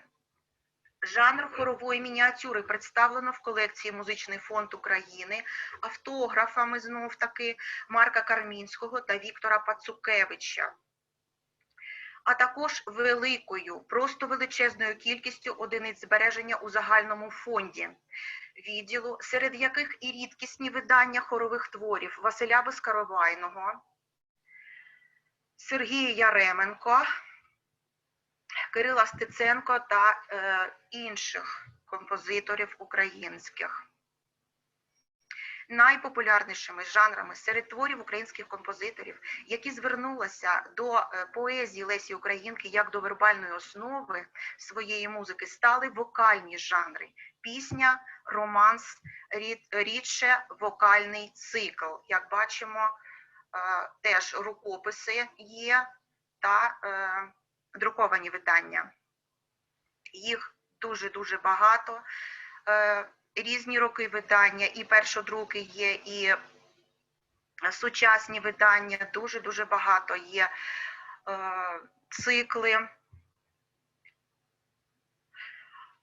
Зокрема, пісні та романси представлено у серії видань до 50-річчя з дня смерті Лесі Українки, 15 випусків, куди увійшли твори українських композиторів Миколи Лисенка, Кирила Стеценка, Григорія Майбороди та інших, а також вірменського композитора Олександра Долуханяна. Мелодійність мови, музичність образів та ідеї Лесі Українки приваблювали багатьох композиторів, а до деяких її віршів митці зверталися неодноразово. Зокрема, понад більше 10 музичних творів написано на тексти поезій Мі Колискова з поетичного циклу «Сім струн» та «На зеленому горбочку». Це і хорові твори, і вокальні твори. Творчість Лесі Українки надихала не тільки до створення музики на її тексти, але й на присвяти поетесі, що ми можемо спостерігати в різних галузях мистецтва. Зокрема, в музичному мистецтві це жанр пісні. Твори Олени Гринник, вірші та музика, права, да, в нас право є, а також сюїта для симфонічного оркестру Андрія Штогаренка. Особливе місце належить збіркам-присвятам, які вміщують пісні, романси, вокальні ансамблі та хорові мініатюри на слова Лесі Українки. Ось у нас збірки-присвяти «Золоті і терна», Віктора Герасимчука «Горить моє серце», «Хотіла б я піснею стати» Франчески Панич, Михайла Довганича твори. Отже, жанрова палітра музичних творів на слова Лесі Українки відзначаються широтою та багатогранністю. Творчість поетеси залишається в серцях українців та в центрі уваги митців та науковців. Тому пророчими стали слова поетеси: «Як я умру, на світі запала покинутий вогонь моїх пісень, і стримуваний пломінь засія, вночі запалений горітиме удень». Хочу подякувати всім, запросити всіх до нашого відділу на вулиці Володимирській, який розташовано. Це наш хол, дуже-дуже гарний. Я коли зробила, кожного дня ходиш і не бачиш цю красу, але коли зробила фото, я побачила, ну, це просто, мені подобається. Відділ наш, запрошую всіх, у нас відбуваються концерти, у нас відбуваються презентації, екскурсії в нашому відділі. Це наш рояль старовинний, якому вже більше 100 років, десь біля 120, і який був подаровано ще на початку ХХ століття дружині чи чоловіку, ми поки що не знаємо, але знаємо, що вони поляки, які жили в Києві, і ось він, цей рояль до сих пір у нас. Дуже цікава про нього історія є. У нас кожної неділі музичні вітальні відбуваються, це концерти, в яких приймають участь дуже цікаві піаністи, професори консерваторії нашої київської, асистенти-стажисти, піаністи, вокалісти, скрипалі. Тобто дуже цікаво. Я дуже рада приймати участь у вашому закладі. Дякую за увагу. Дякую велике за ваше виступлення. Дякую велике за цікавий матеріал. Адзіна, я скажу велике дякую за ту працю, що ви робите. Сапраўды мы многих літаратараў ведаем праз іх хіба толькі творы літаратурныя, нярэдка забываемся пра іншыя аспекты іх не менш яркай праявы сваіх пошукаў і знаходак. І Леся Українка, бясспрэчна, была такой шматгранна адоранай творцаю з дзяцінства, прычым, да, мы ж ведаем пра ігру на фартэпіяна, у тым ліку пра спробы ствараць, і, канешне, яе асэнсаванне наступнымі кампазітарамі вартае захаванне, як то у вас адбываецца, і перайманне. Дзякую вялікі за вашу працу. Нізкі паклон калегам і Галіне Івановне, бываем у вас, і з нейкай нават зайздрасцю паглядаем на тыя часам цудоўныя ініцыятывы, которые мы з задавальненнем, можа быць, часам капіравалі ці пераймалі ў сваіх рэальных формах. Дякую вялікі. Я прапаную слово, відаць, самому вядомаму украінцу ў Беларусі, гэта праўда, самому великому, прынамсі, сябру з усіх украінцаў у нашай бібліятэцы. Мы шмат год супрацоўнічаем, вельмі цесна супрацоўнічаем з мінскім грамадскім аб'яднаннем украінцаў «Запавіт», і яго кіраўнік, заслужаны работнік Украіны Галіна Вімаўна Калюжная з'яўляецца такім, бясспрэчна, і лідарам, і фармальна, і нефармальна. Яна шмат асабіста зрабіла для папулярызацыі і захавання украінскай культуры ў Беларусі, і сапраўды шчыра скажу, гэта больш чым заслужаны чалавек. Галіна Ефімаўна выступае з паведамленнем пра дзейнасць грамадскага аб'яднання украінцаў «Запавіт» па зберажэнні творчай спадчыны вядомых постацей украінскай літаратуры як спосаб зберагання ідэнтычнасці украінцаў замежжа. Мінському громадському об'єднанню українців «Заповіт», дозвольте, буду на українській мові, так? В прошлому році виповнилося 30 років.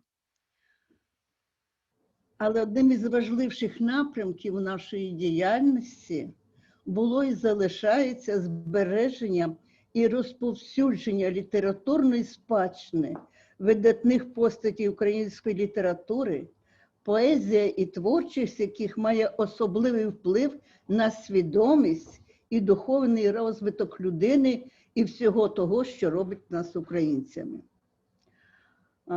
Цей напрямок став пріоритетним в діяльності «Заповіту», і тому ми налагодили і творчі зв'язки з культурними установами, з бібліотеками, музеями, з інститутами, з філологічним факультетом Білоруського державного університету. І перед членами заповіту було одне завдання – систематично і постійно організовувати літературне читання, відкриті уроки, музичні літературні вечори саме про наших видатних постатей української літератури. Ми розпрацювали цілий цикл такі програми, яка мала такі назви, як «Білорусько-український вінок великому Кобзарю», «Шляхами Лесі Українки», «Уклін тобі великий наш Кобзар», дві яскраві зірки на небосхилі української поезії, до ювілеїв Ліни Костенко, Бориса Олійника, до 80-річчя Миколи Вігранівського, Василя Симоненка, Андрія Малишко і так далі. Тобто ті постаті, які значні в нашому житті для українців особливо. До речі, ми і займалися пошуками матеріалів, наприклад, зв'язку Тараса Шевченка із білоруським письменником Едвардом Желіговським, який народився в селі Корековці Вілейського району. Ми стали більше читати і вникати в цей період, коли Леся Українка була в Мінську, тому що це велика частина життя Лесі Українки. І скажу вам так, що ми звернули увагу на те, що якби нам робити і відзначати ювілейні дати відомих українських письменників. І, наприклад, до 195-річчя Тараса Григоровича Шевченка в тому селі Корековці і був поставлений пам'ятник знак Тарасу Шевченку і Едварду Желіговському. Було відкрито урочисто це все. І ми відкрили там, заклали Шевченківський гай, в якому посадили 195 саджанців. Сьогодні це природний заповідник нашому Кобзареві. Хочу сказати, що взагалі в Білорусі, в республіці, на честь національного поета України Тараса Шевченка названо 44 вулиці, 20 переулків, пам'ятників в Могильові, в Гомелі, в Бресті, в Слуцьку, ну і от я вже сказала, що в селі Корековці. З метою відзначення цих ювілейних дат, ну, це було складно, я не скажу, що це було легко, але ми перші виступили з такою ініціативою проведення мінських шевченківських конкурсів серед читців і на кращий малюнок по творам Тараса Шевченка, серед учнівської молоді, серед шкіл і гімназій столиці, а в столиці 9 районів. І перший конкурс, на перший конкурс було заявлено 1500 учасників. Представте, яка це молодь. От молодь, ми думали, що це може тільки для нас, українців. Ні. Молодь хоче знати, хоче читати. Може не так, як ми читали, але все рівно. По підсумкам цього першого конкурсу перемогу визнали 81 учасник. Да? Це 34 школи, 14 гімназій і 3 національних об'єднання. Хочу зауважити, що в положенні про цей конкурс ми дали дозвіл, будемо так казати, що дитина може виступати, а будь-на якій мові. На польській, на єврейській, на французькій, на німецькій, на українській, на російській. Дитина читає Шевченка, і це було головне. Хочу вам сказати, що такий випадок.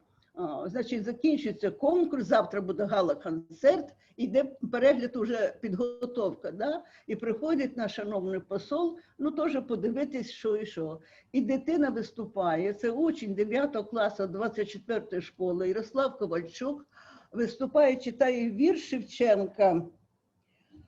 Ой, вірш Шевченка, чого мені тяжко, чого мені нудно, но читає на чудовій українській мові. Питає посол, а звідки дитина знає українську? Я теж не знаю, це ж конкурс, да? Пішли, познайомились. Питаємо, звідки ви знаєте мову? От знаєте, класична відповідь, а у мене мама українка. І цим все було сказано, да? Це перше. Хочу сказати, що після Щось було цікаво, ми не думали. Ми написали, попросили дітей, щоб вони написали, що їм дав конкурс. І діти написали. А знаєте, ми думали, що там, ну, Шевченка буде більше знати, як поета, художника, да? А діти, знаєте, як не дивно, прийшла річ про національність. От хто ти? Да? І виявилося, що ті, хто приймав участь у конкурсах, частина дітей, які мали українське коріння. У нас були курси української мови, ми стали ходити на вивчення української мови. До речі, керівником наших курсів Благана Петрівна Сапсай, фахівець з великим досвідом. Я ще сьогодні хочу їй подякувати, тому що вона багато років керувала цими курсами. І діти не тільки були слухачами наших курсів, маючи квоту, вони поступили в Львівський, Київський університет і закінчили, і сьогодні працюють в Україні. От казак, це конкурс. До 200-річчя Тараса Шевченка в цій же бібліотеці, спасибі, пройшов круглий стіл, яка мав назву, значить, Тарас Шевченко вплив його творчості на духовний світ слав'янських народів. Ми провели другий конкурс, і рівень його не зменшився. Я вже не кажу про те, що більш за 100 малюнків діти представили на конкурс. І він ці їх твори, ми і продовжуємо ця Шевченківська тема, тому що виставки і в Національній бібліотеці, і в нас такі великі є галереї Шмельова, і університет культури, де можуть наші мічани знайомитися з творчістю дітей. Крім того, з товариством дружби Білорусі України постійно відбуваються вечори Шевченка і Лесі Українки. Ми видали буклет, де 34 автора найкращих робот, які присвячені творчості Шевченка. Конкурс одержав широкий резонанс не тільки серед молоді, ви знаєте, серед батьків, вчителів. І вже діти повиростали, але оце, знаєте, радість того, як кажуть, спілкування. І тому що вони вже, кажуть, як так писав нам одна дитина, ви нас зробили, каже, мене зробили українцем. Да? Нам це приємно.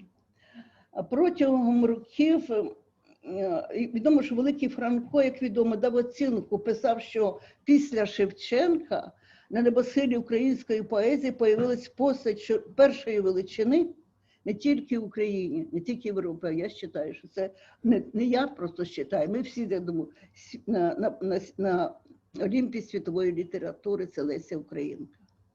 Безумовно, що щорічно ми відзначаємо день її народження 25 лютого, це як має бути. Вечорі присвячено. До речі, є така у нас вулиця, ну, як вулиця, є Веснянка район, і там є вулиця імені Лесі Українки, там є 16-та гімназія. От ми з нею спілкуємося, а захід свій називаємо на вулиці Лесі Українки. Да? От, тому що це зв'язано з ім'ям Лесі Українки. Я хочу вам сказати, що в 206 році, ще до 135-річчя Лесі Українки, в Мінську була відкрита меморіальна доска по вулиці Куйбишева на будинку номер 10. Чому саме там? Якщо, я не знаю, знаєте наші українські друзі, але це місце, де був будинок госпожина Рейки, де жила сім'я Сергія Межинського. І туди частенько, і взагалі останній, вже 201 рік, вона майже цілий місяць жила в тому будинку. Того будинку нема, на тому місці є, що меморіальна доска там є на сьогодні. От дуже добре якось нам вдалося так гарно зробити, відзначити 145-річчя Лесі Українки. Ми назвали шляхами Лесі Українки. У нас тут є недалеко Пуховський район, і краєзнавці того району, ну, сказали, що Галина Єхімівна, нам кажеться, що Леся Українка, можливо, була там таке маленьке містечко Блонь, там краєзнавчий музей, можливо, вона там була в нас знакома, можливо, була з Бончо Смоловським, господарем того маєтку, з його жінкою, Варварою Верховською по Києву. Ну, це можливо. ми не впевнені, що це було ми, наприклад, на яких підтвердження знайшли того, що вони були знайомі. Ну, все рівно ми в той Маріні Горці приїхали, зробили вечір, і тепер вже воно постійно це продовжується. А хочу сказати, що протягом десятиліть місто Рогачов Гомельської області і Новоград-Волинськ мали дуже міста побратими і дуже мали близькі зв'язки такі. І їхні творчі колективи приїздили туди на фестиваль «Лесіні джерела». Ми в прошлому році звернулися до керівництва міста Рогачова з проханням, що в зв'язку з ювілейною датою Лесі Українки можливо відкрити вулицю на честь великої поетеси. Ну, відповідь нам була, ми одержали відповідь, що зараз так якби сходу вони не можуть, але будуються нові райони і можливо буде це питання вирішуватися. Білоруське громадське об'єднання «Українці Ватра» – це наша республіканська газета. Вони видають українську мовну газету «Українець Білорусі», а товариство «Заповіт» видає збірник, такий культурно-просвітницький збірник, називається «Український вісник». Ми завжди там друкуємо і про Тараса Шевченка, і про Лесю Українку, і взагалі, що пов'язано з українською історією, літературою і великими постатями нашої літератури. І знову ж з нагоди підготовки до 150-річчя ми спрацювали положення, улагодили з філологічним факультетом Білоруського університету конкурс на кращу наукову працю, присвячену Лесі Українці, серед студентів філологічного факультету. Конкурс так назвали під таким гаслом «Могучим пламенем мірі сіяє її поезія». Ну, цей коронавірус все ж перебив. І там і лекції перенесли, і це, і студенти не те. І наш конкурс подвинувся. Ігор Ніколаєвич, я прошу вас, приложіть руку. Да? Там у вас тепер нове помінялось керівництво на факультеті, там новий замдекана, який займається науковою працею, ну трошечки подвинулося все. Ну, я думаю, що ми десь в травні все-таки конкурс, підсумки конкурсу проведемо. Я поговорю обов'язково. Да, а це я дуже прошу, так. І ще хочу сказати, що ми звернулися знову ж і одержали підтримку. Я дуже вдячна. Значить, Центру досліджень білоруської культури, мови і літератури Національної академії наук. Ми теж думали провести міжнародний круглий стіл, але теж болячка все перебила, і тому вирішили видати збірник білорусько-українські культурні зв'язки, і це вже офіційно. Ми вже маємо 2 заявки від вчених Київсько-Могилянської академії, і цей збірник в цьому році вийде. Так що ми трошечки двигаємося.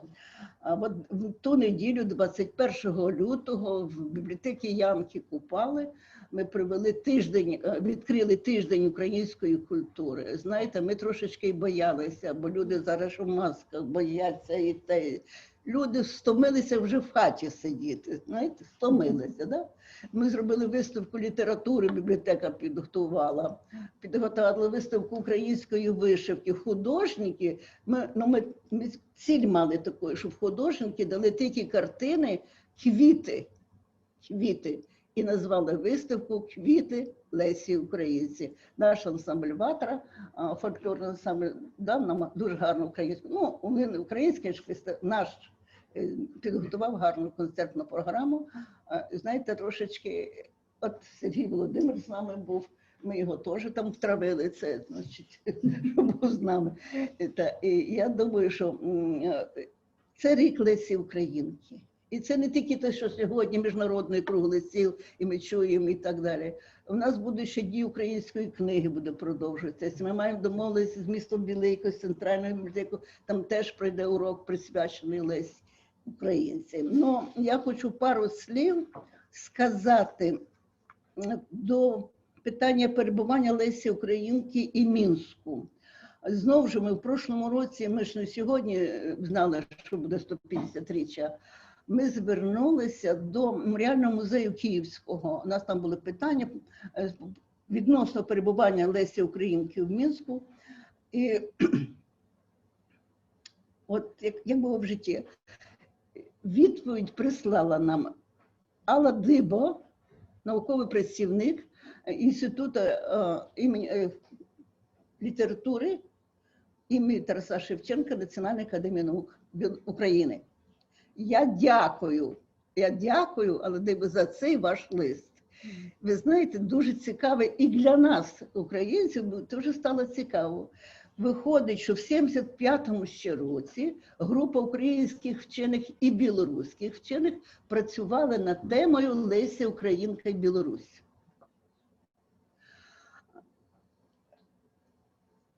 Оця Алла Дибо 17 років свого життя присвятила темі тільки Леся Українка і Білорусь. 17 років життя. Це не один рік. І що саме цікаве, що в ці роки теж писали, і то був такий історик Іоська, і Яков Басін, білоруський письменник, який написав книжку про Лесю Українку, і Сергія Межинського «Зов Прометея», да, і Сергій Граховський, відомий лірик, безподобний, який теж присвятив поему Лесі Українці. Так оця група науковців звернулися до першого секретаря ЦК Компартії Білорусі, товариша Машерова, з тим, щоб відкрити вулицю Лесі Українки в Мінську. І буквально напередодні своєї загибелі, буквально це питання було вирішено. І тепер є такий ніжний район, який називається Веснянка. І там є вулиця Лесі Українки з гвоздяками, з білими березами. Дуже гарно восені, вона золотиста. І там є та 16-та гімназія, де ми проводимо захід, який називається «На вулиці Лесі Українці». Тому оці зв'язки, ви знаєте, ми маємо намір видати альбом Леся Українка на саме період, який вона була в Мінську. Саме ці дні. Тому що ми посчитали, вона, ну і це ми знаємо з літератури, що вона була 4 рази, але 40 днів Леся Українка прожила в Мінську. І білоруська земля дала їй сили витримати, вистояти оце саме тяжкий період її життя. Для нас, українців, безумовно, ті, що живуть за межами своєї батьківщини, поетичне слово, гарна книжка. Це, ви знаєте, ну, ми вже старшого віку люди, але не треба казати, що молодь не читає. Читає. Вона хоче знати. І наша задача дати їм це, донести до них це. Ну і що ми стараємося? Вложилося? Дякую вам. Я просто вельмі хотів ваше якраз виступлення зробити заголовним. Коли щиро ми, ну правда, ви зробили стільки ініціатив у плані поєднання білорусько-українських. Що ж ви мені повірили? З нами просто разом якраз спадарня Валентина Прокіп, яка заявила у програму так само виступлення про мінські адреси. Пані Галино, я від імені українців хочу схилити свою голову перед вами за ту роботу, яку ви слухали. Хай вам Бог дає сили надалі, і чи можна приєднатися до вашого збірника, який ви готуєте. В мене є цікаві матеріали «Чендей і Білорусія». Дякую вам, з любов'ю до вашої роботи. Дякую велике за гэтую пропанову. Дозвольте я одразу, нават без питання, ми об'єднаємо. Але передам слово спадарні Валентині Прокіп, паколькі ёй сапраўды трэба спяшацца. У жывы эфір яна зараз выйдзе на тэлебачанні, але мы абмяркуем гэтую прапанову у падсумаванні. Галіна Ефімовна, не ад'язджайце адсюль. Ну, я нікуди не поділюся. Все, дякую. Спадарня Валентина. Ми ж презентацію, що хотіли так, зробити. Ще зробимо. А то уволимо вас до Спадарня роботи. Валентина, будь ласка, вам слово. Леся Українка часто починала свої листи зі слів «високоповажений добродію». Отож, високоповажені добродії, звертаюся до вас, так і я. Рада вас вітати в цей передсвятковий день. Відзначення ювілею Великої Українки в квадраті, як я часто її називаю. І хочу вашій увазі запропонувати розвідку про мінських адресатів Лесі Українки. Власне, так сталося, що Леся Українка в основному подорожувала через потребу лікуватися, бо консультації, оперативне втручання, медичні показання для лікування кліматом – все це унеможливлювало втілення однієї з найбільших її мрій. Вона мріяла об'їхати світ навколо. Маючи таку циганську натуру, як вона сама зізнавалася, письменниця всього кілька разів мандрувала задля задоволення. Було лише кілька подорожей, які були не прив'язані до її хвороби, зокрема, це подорож у Софію 1894-95 років, ну і, звісно, Мінськ по дорозі до Петербургу, чи це спеціально. Така зацікавленість містом не випадкова. Леся Українка, ймовірно, так планувала свою поїздку навмисно, аби опинитися саме у цьому місці поряд з людиною, яка була їй надзвичайно дорога, і провідати близького друга Сергія Мержинського. Тоді ж Леся Українка познайомилася з його найближчим мінським оточенням – родинами Чирикових, Олександрових, Сергієм Еліасбергом. Згодом всі вони стануть адресатами письменниці. Проте найбільше листів, звісно, було адресовано Сергію Мержинському. Нині складно вже сказати, скільки їх було написано після першої зустрічі у Ялті 1897 року. Складно, тому що, на жаль, їхнє листування втрачено. Нині ми маємо тільки один конверт, який зберігається у Софійській бібліотеці у Празі. Це, власне, факт, навіть сам збереження цього конверту надзвичайно вагомий. Ймовірно, адресатка зумисно не зберегла листування з Мержинським, але, певно, таки лишила на згадку конверт, де рівними рядками рукою Мержинського 13 серпня за старим стилем 1899 року написано гадяцьку адресу Косачів і зазначено адресата – її високоблагородію Ларисі Петровні Косач. Досить незвичне нині, але сучасне тоді звертання до доньки статського радника. До речі, 1899 року Петро Антонович став дійсним статським радником. Про рівень того рангу свідчить хоч би те, що на кінець 1890-х років усій Російській імперії було всього-навсього таких 2687. Це досить мало, як для цілої Російської імперії. Про Сергія Мержинського вже так багато написано було і в радянський період, і як про одного з перших соціал-демократів Білорусі. І в часи пострадянські, сьогодні вже згадувалася ґрунтовна праця Алли Диби, тому немає потреби такої перераховувати всі відомі факти про його родину, про його навчання, про його, власне, освіту, про політичну діяльність і про хворобу. Варто додати хіба що згадки про Мержинського в листах до інших адресатів, бо вони теж додають певну інформацію про характер їхнього спілкування. Леся Українка в листі з Ялти до матері Ольги Петрівни від 2 серпня 1897 року за новим стилем вперше згадала про свого нового знайомого. Мій новий знайомий, панич Мержинський, направлений до мене Тучапським, все плаче, що і моря йому не видко, і порохи його засипають, і москіти заїдають, і купання брудне, і таке інше. Не надто позитивна характеристика, звісно, однак з часом риторика змінюється. Після тривалого спілкування і від'їзду Мержинського в Мінськ, а головне після його листа, де той турбується долею щойно закінченого Лесею Українкою драматичного твору «Блакитна троянда» і пропонує допомогу в перемовинах щодо постановки драми трупою Кропивницького, яка має гастролювати в Мінську, 7 листопада 1897 року Леся Українка пише матері, як на мене, дуже важливу фразу. «Все-таки зверни увагу на мій діловий лист і відпиши мені скоріше, бо слід же мені щось відповісти людині, що так дбає про розповсюдження, от іще слово, моєї слави. А врешті, може, й не слави, хто зна. Увага та бажання підтримати, допомогти, віра в письменницький талант авторки – усе це помножене на інтелігентність, щирість, делікатність, а саме так згадують Сергія Мержинського і його сучасники. Ну і звісно, що його сині очі, а ще гармонію духовної і тілесної краси не могли не зробити свою справу.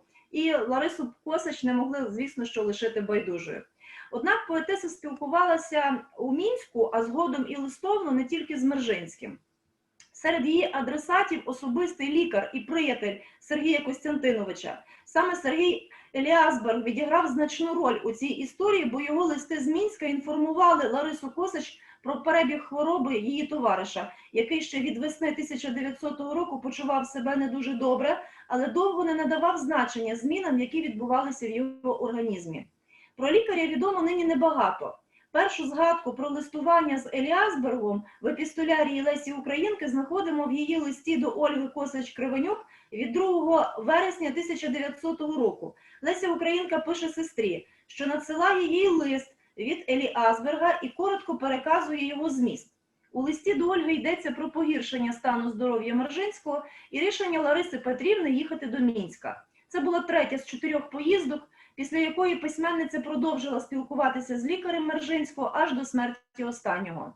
Про життя і діяльність Сергія Савельйовича Еліасберга відомо мало. Серед лікарів Мінська, які вже в кінці 19 століття мали чіткий професійний поділ за спеціальностями, він був відомий тим, що займався в основному захворюваннями ротової порожнини, зіву, носа і вуха.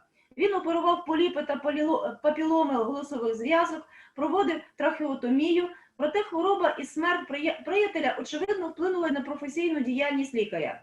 Позаяк уже 1902 року, після смерті Мержинського, він починає активно займатися вивченням можливостей використання туберкуліну для профілактики туберкульозу.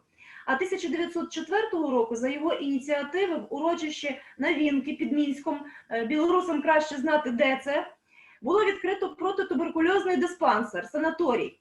За рахунок благодійних коштів у ньому лікувалося тоді до 20 хворих. Цікаві спогади про лікаря Еліасберга як людину залишила в своих мемуарах и Вера Александрова.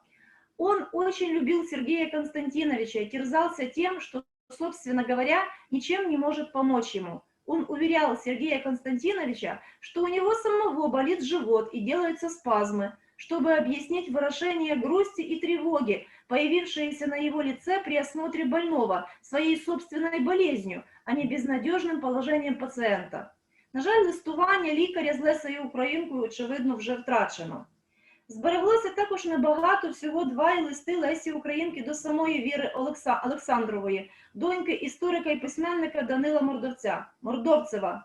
Саме вона найчастіше навідувала Мержинського восени 1900 року аж до останнього приїзду Лесі Українки в Мінськ. Згадувала Олександрова й про обставини, які змусили її покинути на деякий час місто і виїхати в Саратов, де мешкала до 1898-го її родина, а згодом і її донька з чоловіком, адже у доньки Ольги мало народитися немовля. До речі, саме Ольга Олександрова, вперше побачивши Лесю Українку, дала їй характеристику, що це жінка начитана, що це жінка розумна і, безперечно, цікава. Власне, тому і не дивно, що в річницю смерті Мержинського Леся Українка отримала лист від Віри Олександрової, його близької мінської приятельки. Адресантка Лариси Косач, вочевидь, зуміла знайти такі слова, які вразили письменницю, позаяк відповідь Лесі Українки дощему інтимна. У ній описано ті переживання, про які поетеса не говорила майже нікому. Я цитую: «Ви правы», писала вона Олександровій, «кто его знал, тот не может думать теперь о нем дурно. Но даже и с теми, кто знал, я не могу так говорить, как с вами теперь. Я чувствую, что все-таки его память вам ближе, чем им». І тут же додавала, згадуючи події річної давності: «Болезнь и смерть измучили меня, а не само чувство, которое давало только счастье нам обоим». Загалом Віра Олександрова через кілька десятиліть лишила чудові спогади про Лесю Українку та Сергія Мержинського. З них випливає, що мемуаристка поважала Сергія Костянтиновича надміру, а Ларису Косач навіть вважала його нареченою. Між іншим, однією з причин такого приязного ставлення до Сергія Мержинського, на мою думку, є і така цікава особиста паралель. Її паралель з її ж таки власним зятем. Микола Іванович Малінін, псевдонім Шахов, багато в чому нагадував Мержинського. Він також був професійним революціонером, соціал-демократом, також закінчив училище, щоправда не в Києві, працював службовцем на Рязано-Уральській залізниці, і крім того, різниця у віці у них була незначною. Малінін, наприклад, народився 1877 року. Між іншим, Олександрових із Мержинським познайомив письменник і публіцист Євген Миколаївич Чириков, колега Сергія Костянтиновича, що від 1895 року жив у Мінську і працював помічником ревізора в контролі Лібаво-Романської залізниці. З родиною Чирикова Леся Українка познайомилася ще під час першого приїзду в Мінськ дорогою до Петербургу, де в жіночому медичному інституті навчалася її сестра Ольга Косач-Кривенюк. Леся Українка справила на мінських приятелів враження саме ось такої мудрої, начитаної, цікавої, розумної жінки. Я вже, власне, цитувала Ольгу Олександрову.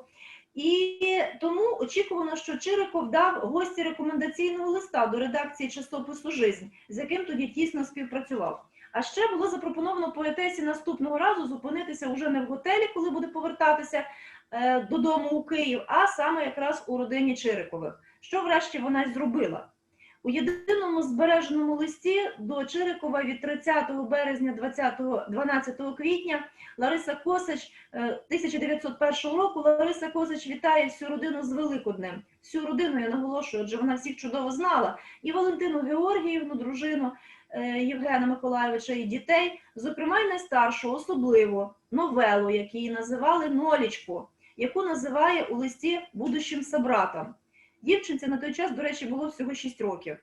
Досить інформативною, мені видається, дописка до самого листа. У ній йдеться: «Кривенюк кланяется вам всем, особенно же своей невесте, и просит ее не забывать его, а вас лично просит, елико возможно, изменить внешние подробности известной вам темы для того, чтобы уж не слишком бросалось в глаза сходство тех, кто, пожалуй, и так будет на зеркало пенять». З цієї дописки короткої випливає, що швидше всього Михайло Кривенюк зупинявся у Мінську саме у Чирикових. Надарма ж він так добре знав родину, передавав вітання дітей, а особливо одну з дівчаток самої родини. Можливо, навіть ту ж саму новелу називав у листі жартівливо, не у листі, а в спілкуванні жартівливо своєю нареченою. Також йдеться про те, що його розповіді лягли в основу, очевидно, кількох фейлетонів із серії «Провінціальні картинки», які Чириков регулярно публікував у журналі «Жизнь». Безперечно, це тільки окремі штрихи до портретів мінських адресатів Лесі Українки і доповнення вже до відомої інформації про перебування української письменниці в Білорусі. Проте вони якнайкраще допомагають зрозуміти характер спілкування цих непересічних особистостей, яких ми згадуємо нині у зв'язку з ювілеєм Лесі Українки. Шановне товариство, дякую за увагу. Насправді я дуже швидко, бо поспішаю на прямий ефір, але принагідно хочу подякувати організаторам за можливість поспілкуватися і вислухати надзвичайно цікаві доповіді тих, кого попередньо прослухала. Дякую великий вам. Для нас за гонор чуть ваше выступление. Поверьте, для белорусов вось подобная локализация – это выключно важный элемент. Тому низкий поклон, плёну и удачи в ваших дальнейших доследованиях. Одразу отчувається сапраўды, что мы рухаемся наперед. Так, дякую великий вам.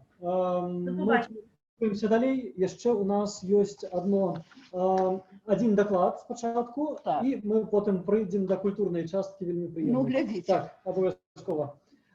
Дозвольте представити слово нашому сябру, уже сьогодні згаданому спору Миколу Трусу, наміснику головного редактора часописа «Полымя», кандидату філологічних наук і доценту, з виступленням про літературну презентацію України і Білорусі у Чехословакії у 20-30-х годы минулого стагоддзя, бо, як вядома, гэта узаемазвязаныя з'явы. Калі ласка, спор, Микола. Добрый день, шановные коллеги. Тема моего выступления, она, конечно, адрозніваецца от папярэдніх. Калі мы называем імёны Лесі Украінкі, Максима Богдановича, то это однозначно литературная классика. Это першыя імёны у пантэоне нацыянальных дзеячаў. Адсюль шматгадовая традыцыя перакладу, взаемаперакладу, вывучэння, папулярызацыі і гэтак далей.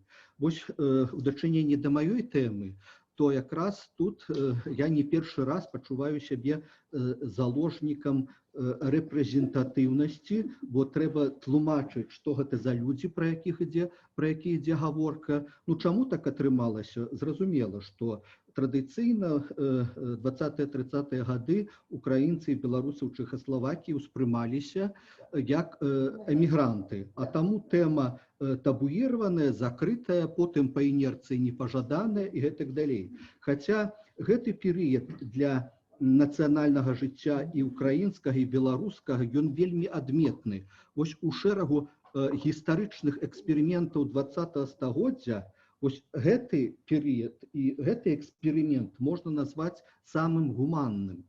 ён мае свае межы храналагічныя, мае свае паказальныя рысы. Ну і што характэрна, што беларускія і украінскія напрацоўкі ў гэтым плане нельга назваць парытэтнымі, таму што гэтая тэма была адкрытая для украінскай эміграцыі, у тым ліку заакіянскай, выдаваліся кнігі, публікаваліся даследаванні, і таму гэты працэс вернутасці ў канцы 80-х, пачатку 90-х гадоў мінулага стагоддзя ва ўкраінскіх рэаліях праходзіў вельмі лёгка. Для нас гэты перыяд яшчэ толькі ў стадыі сваёй працы, пры тым, што свае многія публікацыі я проста вымушаны быў так будаваць, як міждысцыплінарнае даследаванне. Ну, заўсёды хочацца абапірацца на вопыт гісторыкаў, на тую інфармацыю, веды, якія традыцыйна прынята называць фонавымі. А ў гэтым выпадку трэба якраз і гэтую інфармацыю падаваць і потым уже уздымацца на ўзровень уласна літаратуразнаўчых даследаванняў. Але перыяд цікавы, таму што Чэхаславакія таго часу гэта Еўропа ў мініяцюры, як прынята называць. Прага — это славянская Мекка. Калегі славацкія, чэшскія у дачыненні да гэтага перыяду часта гавораць пра выбух культурнай дыферэнцыяцыі. І таму актыўны культурны дыялог, палілог і гэтак далей. Ну, ёсць імя, якое непасрэдна звязвае нашу тэму, замацаваную грунтоўнымі дакладамі з маёй, гэта сястра Лесі Украінкі Ларыса Пятроўна Косач-Шымановская, якая жыла ў гэты час у Чэхаславакіі, у Празе, якая была знаёмая, сябравала з беларускімі дзеячамі і якая захавала шмат якія украінскія архівы. Гэта асобная тэма. Вось чалавек, пра якога будзе гаворка, гэта таксама захавальніца Людміла Краскоўская. Яна ад нараджэння звязана і з беларускай культурай, і з украінскай. Нарадзілася ў 1904 годзе у Вільні, цяпер Вільнюс, бацька беларус, маці украінка. І вось яна скончыла Дзвінскую дзяржаўную беларускую гімназію, это Даўгапілс, Латвія, а далей ужо была Чэхаславакія. І, дарэчы, сама па сабе яна чалавек вельмі сцверджаны у навуцы. Яна лічыцца ў Славакіі першай дамай славацкай археалогіі і нумізматыкі. Яна першая жанчына ў Чэхаславакіі, кандыдат гістарычных навук і гэтак далей. Але што важна для нашага дакладу, і з чым, я кажу, ідзем да украінскіх калег, з новымі архіўнымі матэрыяламі, якія могуць істотна ажывіць і стымуляваць гэтую, здавалася б, добра даследаваную тэму. Дык вось Людміла Краскоўская, яна ўсё жыццё практычна працавала ў славацкім нацыянальным музеі, і музей быў для яе не толькі працай, але і кватэрай пэўны час. І таму ёй аддавалі на захаванне многія архівы украінскіх дзеячаў і беларускіх дзеячаў. А справа гэтая і пасля Другой сусветнай вайны была даволі небяспечная. І вось асабліва вялікі фонд — гэта архіў сям'і Кандыбаў. Олександр Олесь і Олег Ольжыч. Вось архівы гэтай сям'і яна зберагла і потым урачыста ў 1993 годзе перадала ў Кіеў пад апякунства Міколы Жулінскага, дырэктара Інстытута літаратуры, Міхайліны Кацюбінскай, а займаўся гэтым Раман Лубкіўскі, перадачай гэтых каштоўных дакументаў. Вось доказ беларускасці. Дарэчы, калі я працаваў з архівамі і ў Славакіі, у Браціславе, от менавіта, для калег музейшчыкаў было адкрыццё, што яна мае украінскае паходжанне і беларускае. Яна гэты факт хавала, што было непажадана. Але гэта Мінск, сям'я Краскоўскіх, вось Валянціна Сямёнаўна, маці, і Іван Ігнатавіч Краскоўскі. Дарэчы, недаўна ў Польшчы выйшла кніга украінскіх і беларускіх і польскіх даследчыкаў, прысвечаная гэтаму дзеячу беларускай і украінскай гісторыі. Ён быў ва ўрадзе Украінскай Народнай Рэспублікі і быў пасол УНР у Закаўказі, Іван Краскоўскі. Далей, вот сведчанне навучання. Тут залікоўка яе з філасофскага факультэта Карлавага універсітэта.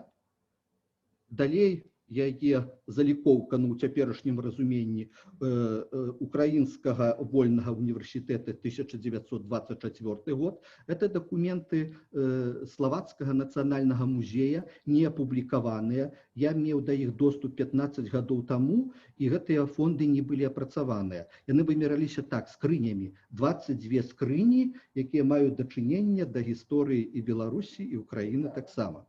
Хаця пры жыцці яна шмат перадала, што і на Украіну, што было сказана, Украінскі музей у Свідніку, это ўсходняя Словаччына, у Мінск перадала, але шмат чаго засталося неразмеркаваным, а была яна чалавекам адзінокім, сям'і не стварыла, і тое, што я знаходзіў, ужо здабываў, тое, што перайшло ў прыватныя зборы. Далей... Так, ну вось адзін з яе сяброў, які уважыў, Мікола Бітынскі, калі яна бараніла дактарат у Карлавым універсітэце. Вось гэта віншавальны адрас Міколы Бітынскага. Ён і мастак, і паэт таксама.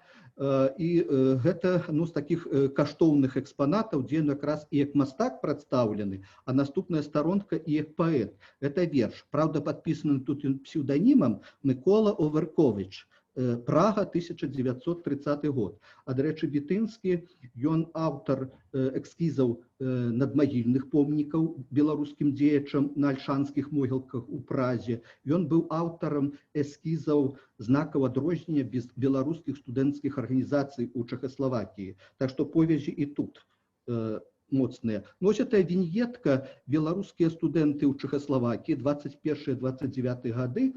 Колькі іх было тых студэнтаў? Канешне, не столькі, колькі на гэтай віньетцы. Называюць 300 чалавек за ўвесь гэты перыяд, 20-30 гады. Называюць 1000 чалавек. Прытым это непараўнальна з прадстаўнічасцю і рускай, і украінскай, і іншых народаў. Таму і дзейнасць беларуская, яна ў гэтым плане такая фенаменальная, бо за кароткі час здолелі арганізаваць і выданне газет, выданне кніг, здолелі арганізаваць культурна-асветніцкую дзейнасцю, правядзенне вечарын, выстаў і гэтак далей. Хаця сваіх адукацыйных устаноў не было. Вучыліся беларусы ці ў чэшскіх установах, ці ва ўкраінскіх. Владимир Колеснік, «Ветразі Адысея», Владимир Жылка і романтычная традыцыя беларускай паэзіі. Манаграфія 1977 года. Вось раздзел, прысвечаны жыццю Жылкі ў Латвіі, у Чэхаславакіі, это тое, што ў значнай ступені падказала Людміла Краскоўская. І гэта такі першы важкі літаратурна-знаўчы вопыт па гэтай тэме. Владимир Жылка з жонкай Рымай. Мінск, 26 красавіка 1929 года. Унікальны здымак, характэрны такі, ведаючы, як склаліся адносіны паэта са сваёй студэнткай Рымай Маневіч. А гэты здымак з прыватнага збору акадэміка Мікулаша Мушынкі, Словакія. Арыгінал у яго, ён падзяліўся толькі копіяй. Дарэчы, на днях яму спомнілася 85 гадоў, з чым яго і віншуем. Ну а побач старонка ліста Владимира Жылкі да Людмілы Краскоўскай, Мінск, 27 год. Вось Владимир Колеснік, ён адназначна распісаўся ў сваіх публікацыях, што архіўныя матэрыялы, звязаныя з мінскім перыядам, калі Жылка прыехаў з Прагі ў Мінск, ён не скончыў Карлаў універсітэт, прыехаў на канферэнцыю па рэформе беларускага правапісу і застаўся ў Мінску, але, зразумела, і гэта праблема для ўсіх, тыя, хто перабраўся ў Савецкі Саюз, адназначна былі рэпрэсаваныя. Нехта выжыў, але архівы былі страчаныя, таму што яны ішлі як вещдокі. Яны забіраліся, і ніхто іх не вяртаў. Вось Колеснік распісаўся, што ўсё гэта страчана ў дачыненні да Жылкі, но мне ўдалося выявіць гэтыя цікавыя лісты. Яны абсалютна не побытавага характару, дарэчы, як і ўся перапіска таго часу. Людзі, і гэта пацвярджаюць і рускія, украінскія даследчыкі, хто жыў, працаваў, вучыўся ў той час у Чэхаславакіі, яны пачувалі на сабе нейкую гістарычную місію нацыянальнага будаўніцтва. Таму пабытовага тут няма. Вось старэйшая генерацыя дзеячаў украінскай і беларускай культуры Дзмітро Дарашенка. Ён пакінуў успаміны пра Францішка Багушевіча, з якім быў знаёмы, праўда, сам ён быў малы. Ён прыязджаў пачатку 20-го стагоддзя ў Вільню ў рэдакцыі нашай Нівы. Ён быў адным з самых паслядоўных папулярызатараў беларускай культуры ва ўкраінскай прасторы і ў славянскім свеце і гэтак далей. Наогул, што ён напісаў пра Беларусь і беларусаў, гэта асобная кніга можа выйсці. Вот у маім распараджэнні яго лісты невядомыя да Людмілы Краскоўскай, датаваныя 20-30-ми гадамі. Александр Алесь, ну ўжо па-беларуску прамаўляю імя, это вот тыя архівы, якія зберагла Людміла Краскоўская, а краскоўскія з кандыбамі сябравалі яшчэ з часу Першай сусветнай вайны. Яны жылі побач у пушчы Водыцы, каля Кіева. Так, і адсюль і сяброўства. І Антон Луцкевіч, які з Дмітром Дарашэнкам цесна супрацоўнічаў, і лісты таксама захаваліся ад таго часу. Агатангел Крымскі, ну гэта перыяд, уласна, Лесі Украінкі. Вот што ўдалося выявіць, это аўтограф перакладу верша Агатангела Крымскага «Зімою», а пераклад зрабіў Владзімір Жылка з знаходак. Ну, у ідэалагічнай форме такі сезонны верш «Зімою» адпавядае сённяшняму настрою. У ідэалагічнай форме, відаць, ён быў як падарунак такі Жылкі Краскоўскай, якая была адарваная ад маці, што жыла ў Мінску. «Мама, галубка, ішла я гарою, снегу нібы і няма. Сонейка грэе, распукваюць кветкі, мама, мінула зіма. Пэўна, дачушка кагось пакахала, холад, бо і сівер наўкруг. Толькі ў цябе ўжо лецейка ў сэрцы, там то і кветіцца луг». Ну, верш здаецца такім простенькім, хаця ён у цыкл уключаны, і там не простая літаратурная сітуацыя і творчы вопыт у Агатангела Крымска з гэтым вершам. Малодшая генерацыя дзеячаў украінскай культуры. Вось это прадстаўнікі пражскай школы украінскай паэзіі, ну, цяпер ужо пашыраюць, пражская школа украінскай літаратуры, тыя людзі, з якімі Краскоўская сябравала, якія давяралі ёй свае архівы. Аксана Лятурынская, у мяне ёсць яе лісты 30-х, 40-х гадоў, а Краскоўская ёй дапамагала і матэрыяльна. Хоць і заробак быў невялікі ў музеі, але грошы на яе перасылала. Асабліва ў час вайны. Олег Ольжыч – это сябра з дзяцінства. Яны разам вучыліся на філасофскім факультэце Карлавага універсітэта на адной спецыяльнасці, займаліся археалогіяй. Ну, ёсць такія чуткі, што Краскоўская за яго некаторыя залікі экзамен здавала. І Леонід Мосінц, таксама прадстаўнік пражскай школы украінскай паэзіі, асабліва ў час яго жыцця ў Браціславе, з Краскоўскім яны сябравалі. Ну, кожны пошук, абавязкова знаходка, абавязкова дакладная расшыфроўка дакумента яго, ідэнтыфікацыя, інтэрпрэтацыя і так далей. Вось здымак, які мне падаравала пані Ніна Бучынская з Браціславы, яна сказала, што гэта Аксана Лятурынская. Ну, па тых здымках вядомых не падобная, але от я пытальнікі паставіў, таму што і колькі здымкаў, якія атрыбутаваць цяжкавата і мне, лісты, потому што не ўсе ўвайшлі ў гісторыю літаратуры, культуры, але іх сведчанні вельмі важныя для разумення таго кантэксту і таго часу. А это уже дакладна, паштоўка Аксаны Лятурынскай да Людмілы Краскоўскай, Прага 30 сакавіка 41 года, выпадае з нашага перыяду, што нас цікавіць, але асноўная перапіска вялася і ў 30-е гады. Таксама гэта не толькі і не ўласна побытавыя размовы, это размовы на літаратурнай і на калі літаратурныя тэмы. Леонід Мосінц, ну тое, што я маю, это ў асноўным здымкі, і вось здымак яго з жонкай Магдай, на адвароце і дарчыя подпісы таксама. Вось. Так што гэта такая вясельная нота завяршальная, дзе Магда Мосінц з кветкамі, але у сваім распараджэнні прыватным я маю некалькі соцень дакументаў пра украінскую эміграцыю ў Чэхаславакіі 20-30-х гадоў, друкую паступова, грашу перад Украінай, што друкую іх не так інтэнсіўна, трохі куркульствую, але ў гэтым плане міжнароднага і навуковага супрацоўніцтва, і з беларускага боку таксама магчыма ісці не толькі шляхам рэцэпцыі, тыпалогіі, кампаратывістыкі, але і шляхам увядзення ў навуковы ўжытак невядомых архіўных матэрыялаў. Іх не адзінкі, яны комплексы.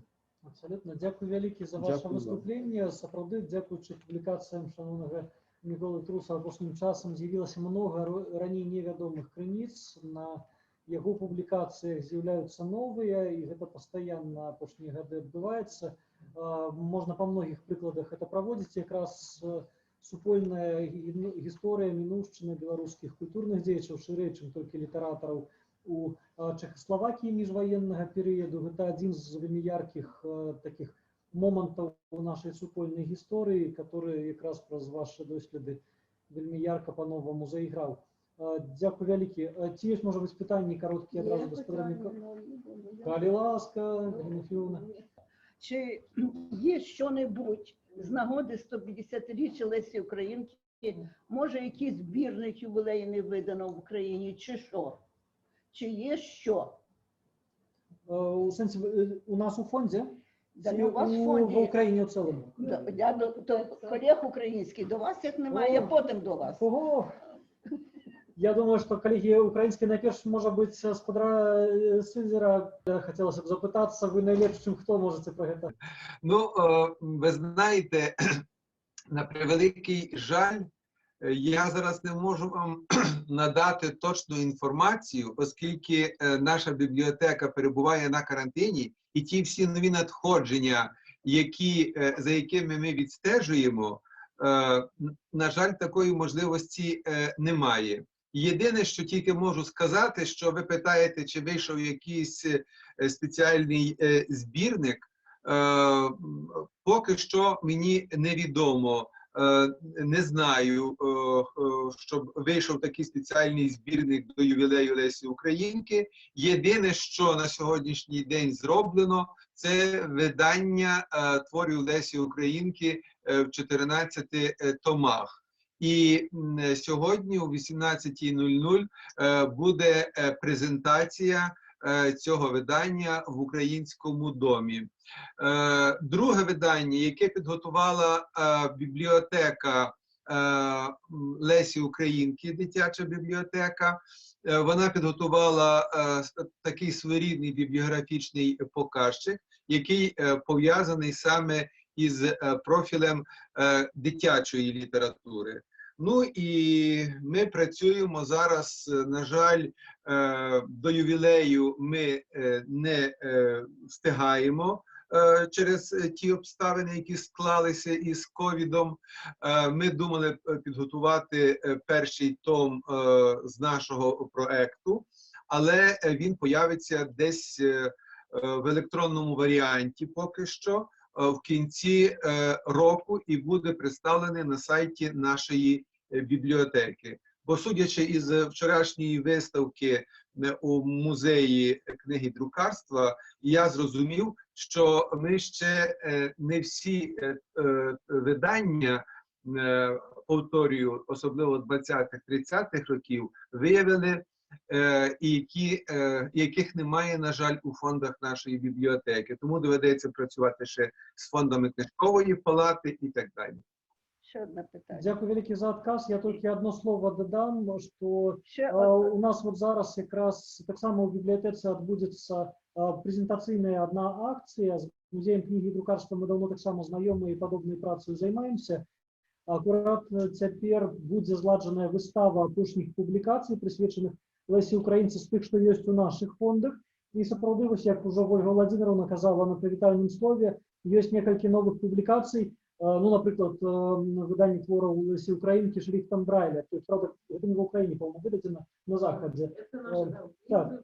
Я тут хочу ще додати до цього питання, хочу додати, що у нашій бібліотеці є інститут біографістики, і ми зараз, цей колектив готує спеціальний збірник з проблем біографістики, присвячений Лесі Українці. Але він також вийде у світ у кінці року, тому що це таке видання дуже солідне, збираємо матеріали, і наша бібліотека, наголошую, готує цей збірник в Інституті біографістики.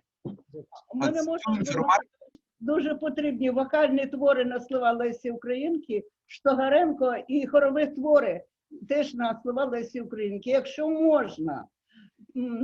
можна, нам дуже це потрібно. Ми виконаємо, у нас є така прекрасна Світлана Літвінова, яка зробила блискучу доповідь. І я думаю, що ми з вами, я б хотів би якось навести з вами особисті контакти. От через пана Романа ми зможемо, чи пані Тетяну, контакти. І з величезною приємністю будемо з вами співпрацювати, тому що ви сьогодні, мене просто ваш виступ, я Білорусію люблю, а ваш виступ ще більше мене закохав у українсько-білоруський контакт. Дякую. Пані Світлана, може додасться так само? Так, обов'язково виконаємо. У нас ще є дуже-дуже багато цікавих. Тобто вокальна лесіана – це такий масив, про який можна розповідати, не знаю, цілий день. Сама стояла, я і слухала весну, так? А хорових творів немає, Штогаренка немає. Хорових творів багато. Не все. Переслати, передайте, буду щиро вдячна. Так, а можете мені сказати, вам потрібен Штогаренко, який саме твір? Прошу? Штогаренко, який те, що може для фольклорного ансамблю. Ага, ансамблеві тут, тобто вокальний ансамбль, так? Да. Хор. Добре. І ще ви, окрім Штогаренка, хто вам ще потрібен? Прошу? І ще окрім Штогаренка. Поки нічого, ми надумаємося, що якось дамо знати. Напишемо вам. Ви знаєте, я можу зробити ще вам підбірку, і ви вже з вокальним ансамблем самі оберете з того, що я вам надішлю, фотографії. Дякую. Можемо так зробити. Добре. Дякую велике. Бачите, у часі круглого стола народжаються нові ідеї. Хутка творчість Лесі Українки загучить у нас у хоровому виконанні, дякуючи Галині Єфімовні.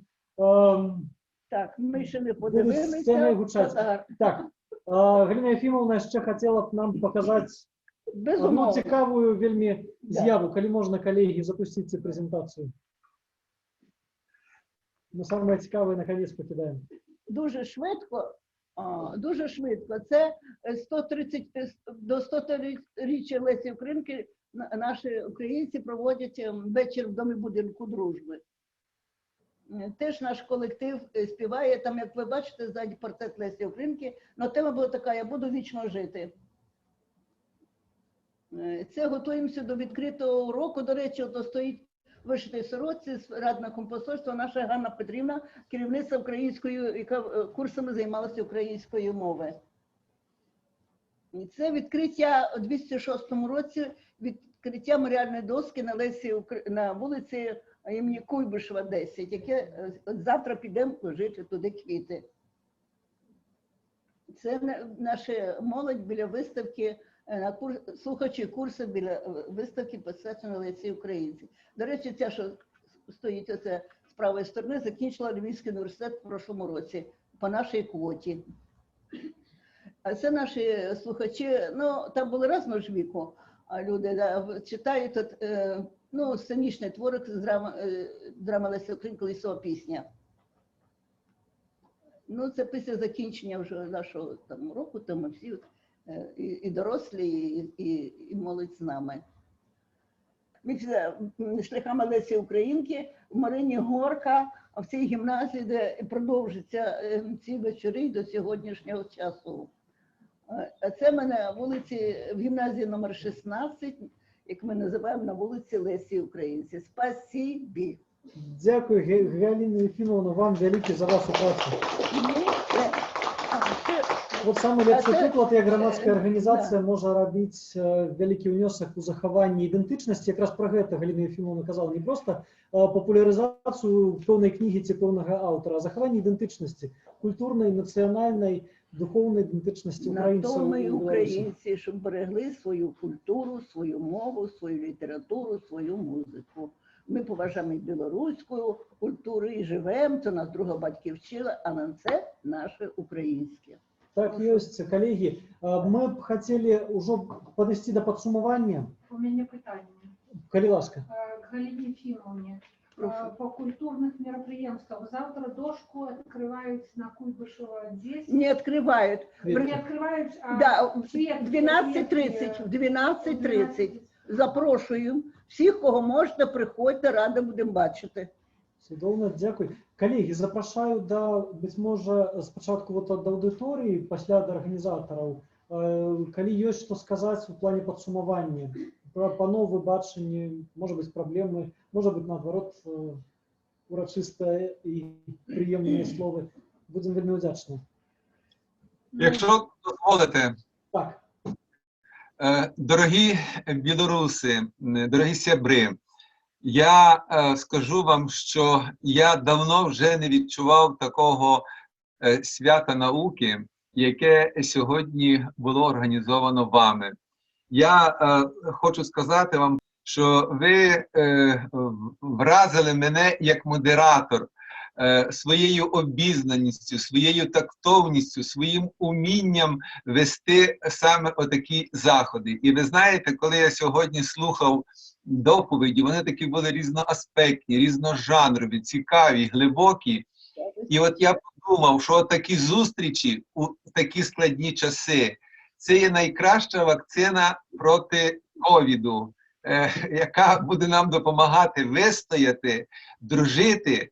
І я вірю, що білоруси, які сьогодні прокинулися і хочуть заявити перед світом, що є така нація, що є така білоруська мова, що так буде. І ми, українці, вас завжди будемо підтримувати. І для нас завжди буде попереду йти Леся Українка і Максим Богданович. Спасибі вам велике, що запросили і організували. І сподіваюсь на подальшу співпрацю. Вам теж спасибі, вам Дякую, теж спасибі. дякую великий, низький поклон за справді гэта вельми приємне слово. Колеги, коли дозволите, так само для підсумування я б хотів предоставити слово нашим соорганізаторам і ініціаторам, тим, хто пропонували не пройти мимо важного юбілею Лесі Українки, які завжди з нами у співпраці вже шмат год працюють. Маю на увазі посольство України в Республіці Білорусь. Ми шмат ініціатив зладили, напереді ще шмат що відбудеться, але для підсумування, будь ласка, Ольга Володимировна Тимуш, советник посланник посольства. Я буквально декілька слів на завершення, тому стільки чудових слів було сказано вже і про сьогоднішній день, такий урочистий для всіх і визначний, і про Лесю Українку, про її творчість, про все. Я так собі зрозуміла, знаєте, спеціально добули до кінця. Зараз поїдемо за нашим послом і за книжками, за ті, які я озвучила на початку. От, тому наразі з вами зараз подякуємо і попрощаємося. Що я хотіла сказати? Дуже було приємно чути стількох людей, науковці, освітяни, білоруські наші колеги, представники діаспори в Україні. Дуже було приємно чути з і Вернадського, і Київ. Привіт вам усім, дуже дякуємо за таку плідну конференцію, за цей круглий стіл, за такі щирі слова.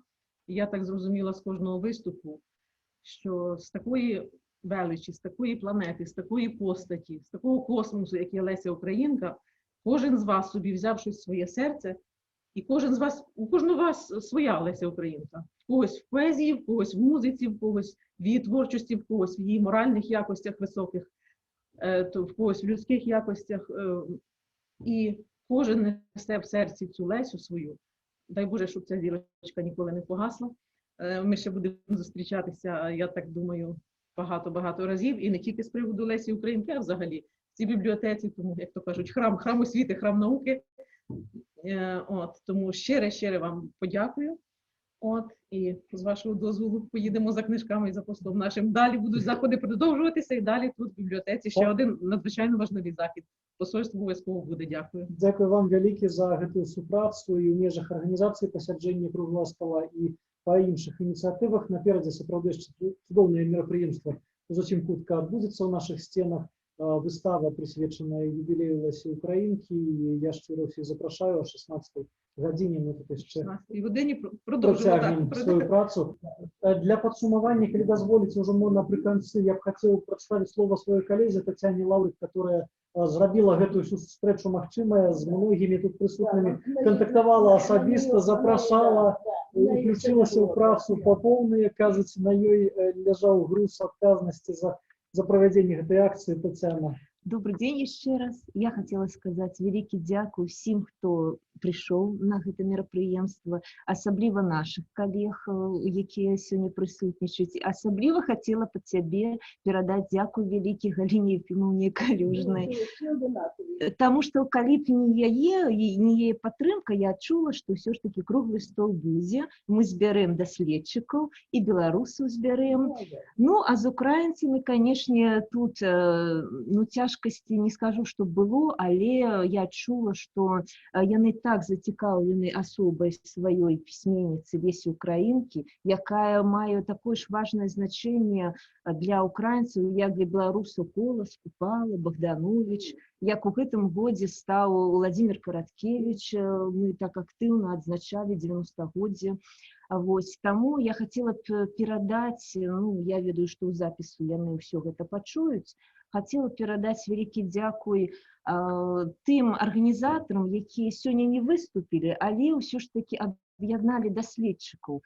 Гэта Лілія Лаўрыновіч, дэкану факультэта журналістыкі, філалогіі Волынскага нацыянальнага універсітэта імя Лесі Українкі, якая не выступала, але сабрала даследчыкаў, і праз яе мы падтрымлівалі сувязь. Хотела передать дякую Галине Ивановне Ковальчук, директору Института книгознавства, да, Національної бібліотеки України Вернадського, яка так само підтримала, вийшла на сувязь і організовувала усіх дослідчиків, ну, підштовхувала їх до сувязі. Особливо, звісно, мені було вельми цікаво контактувати з Сидором Кіралем, який по своїй ініціативі почав збирати дослідчиків з інших установ. Мені поступало вельми шмат листів, і я, звісно, завжди на сувязі. Калі што, я з украінцамі падтрымліваю сувязь, у нас вельмі цікавыя, ну, такія кантакты былі з асобнымі даследчыкамі, якія, на жаль, вот сёння, напрыклад, не выйшлі ў Zoom, а дасылалі проста свае відэазапісы. Вось, таму вялікі дзякуй. А яшчэ хацелася б сказаць, у першую чаргу дзякую гэта Валентине Пракіп, якая адна з першых выйшла на сувязь з Украіны, і я вот адчула, што круглы стол будзе. І з українського боку буде вельми шмат дослідчиків. Великий дякую. Дякую велике, Тетяна Анатоліївна. Низький поклон вам за організацію, за працю. Апошнє слово. Просто дякую. Я впевнена, що у нас напереді ще вельми много відбудеться супольних мероприємств. Шановні сябри, я віншую вже з юбілеєм, який ми святкуємо. Поверьте, все, что робили мы сегодня для этого круглого стола, это не просто как показать письменницу, уже без того вельми добре вядомую в Беларуси, не просто как подкреслить каштоўнасць яе прац, а как самим белорусам показать, как можно ганарыцца сваёй культурой, як это робяць украинцы. Поверьте, сегодня мы так само гэта на круглом столе згадвали, вельми часто працуюць вось тыя словы, што ў песні спяваюць. Каб любіць Беларусь нашу милую, трэба ў розных краях пабываць. Пакуль Караткевич не з'ездзіў ва Украіну і не пачынаў пісаць па-беларуску. Пакуль Каліноўскі, не ведаю, не пабываў у Петербургу у брата, ён не захварэў беларускасцю той меры, в якой гэта адбылося ў далейшым. Можна згадваць многіх іншых, той же Максим Богданович, можа быць, і аддаленасць ад радзімы дазволіла яму ў Расіі жывучы полюбіць Беларусь яшчэ мацней і так тонка яе адчуць. Таму, поверьте, нам вельмі важна бачыць досвед суседзей, калег, сяброў, бачыць словы падтрымкі. І я разумею, гэта таксама важна для украінцаў бачыць, якая сапраўды рэальная любоў ёсць да українців, до творців української культури, серед яких Леся Українка. Дякую вялікі, што былі з намі. Гэта, паўтаруся, толькі пачатак. Наперадзе яшчэ шмат мерапрыемстваў са святам. Цілий вік Лесі Українки. Цэлы год, сапраўды Леся Українка. Слава Білорусі!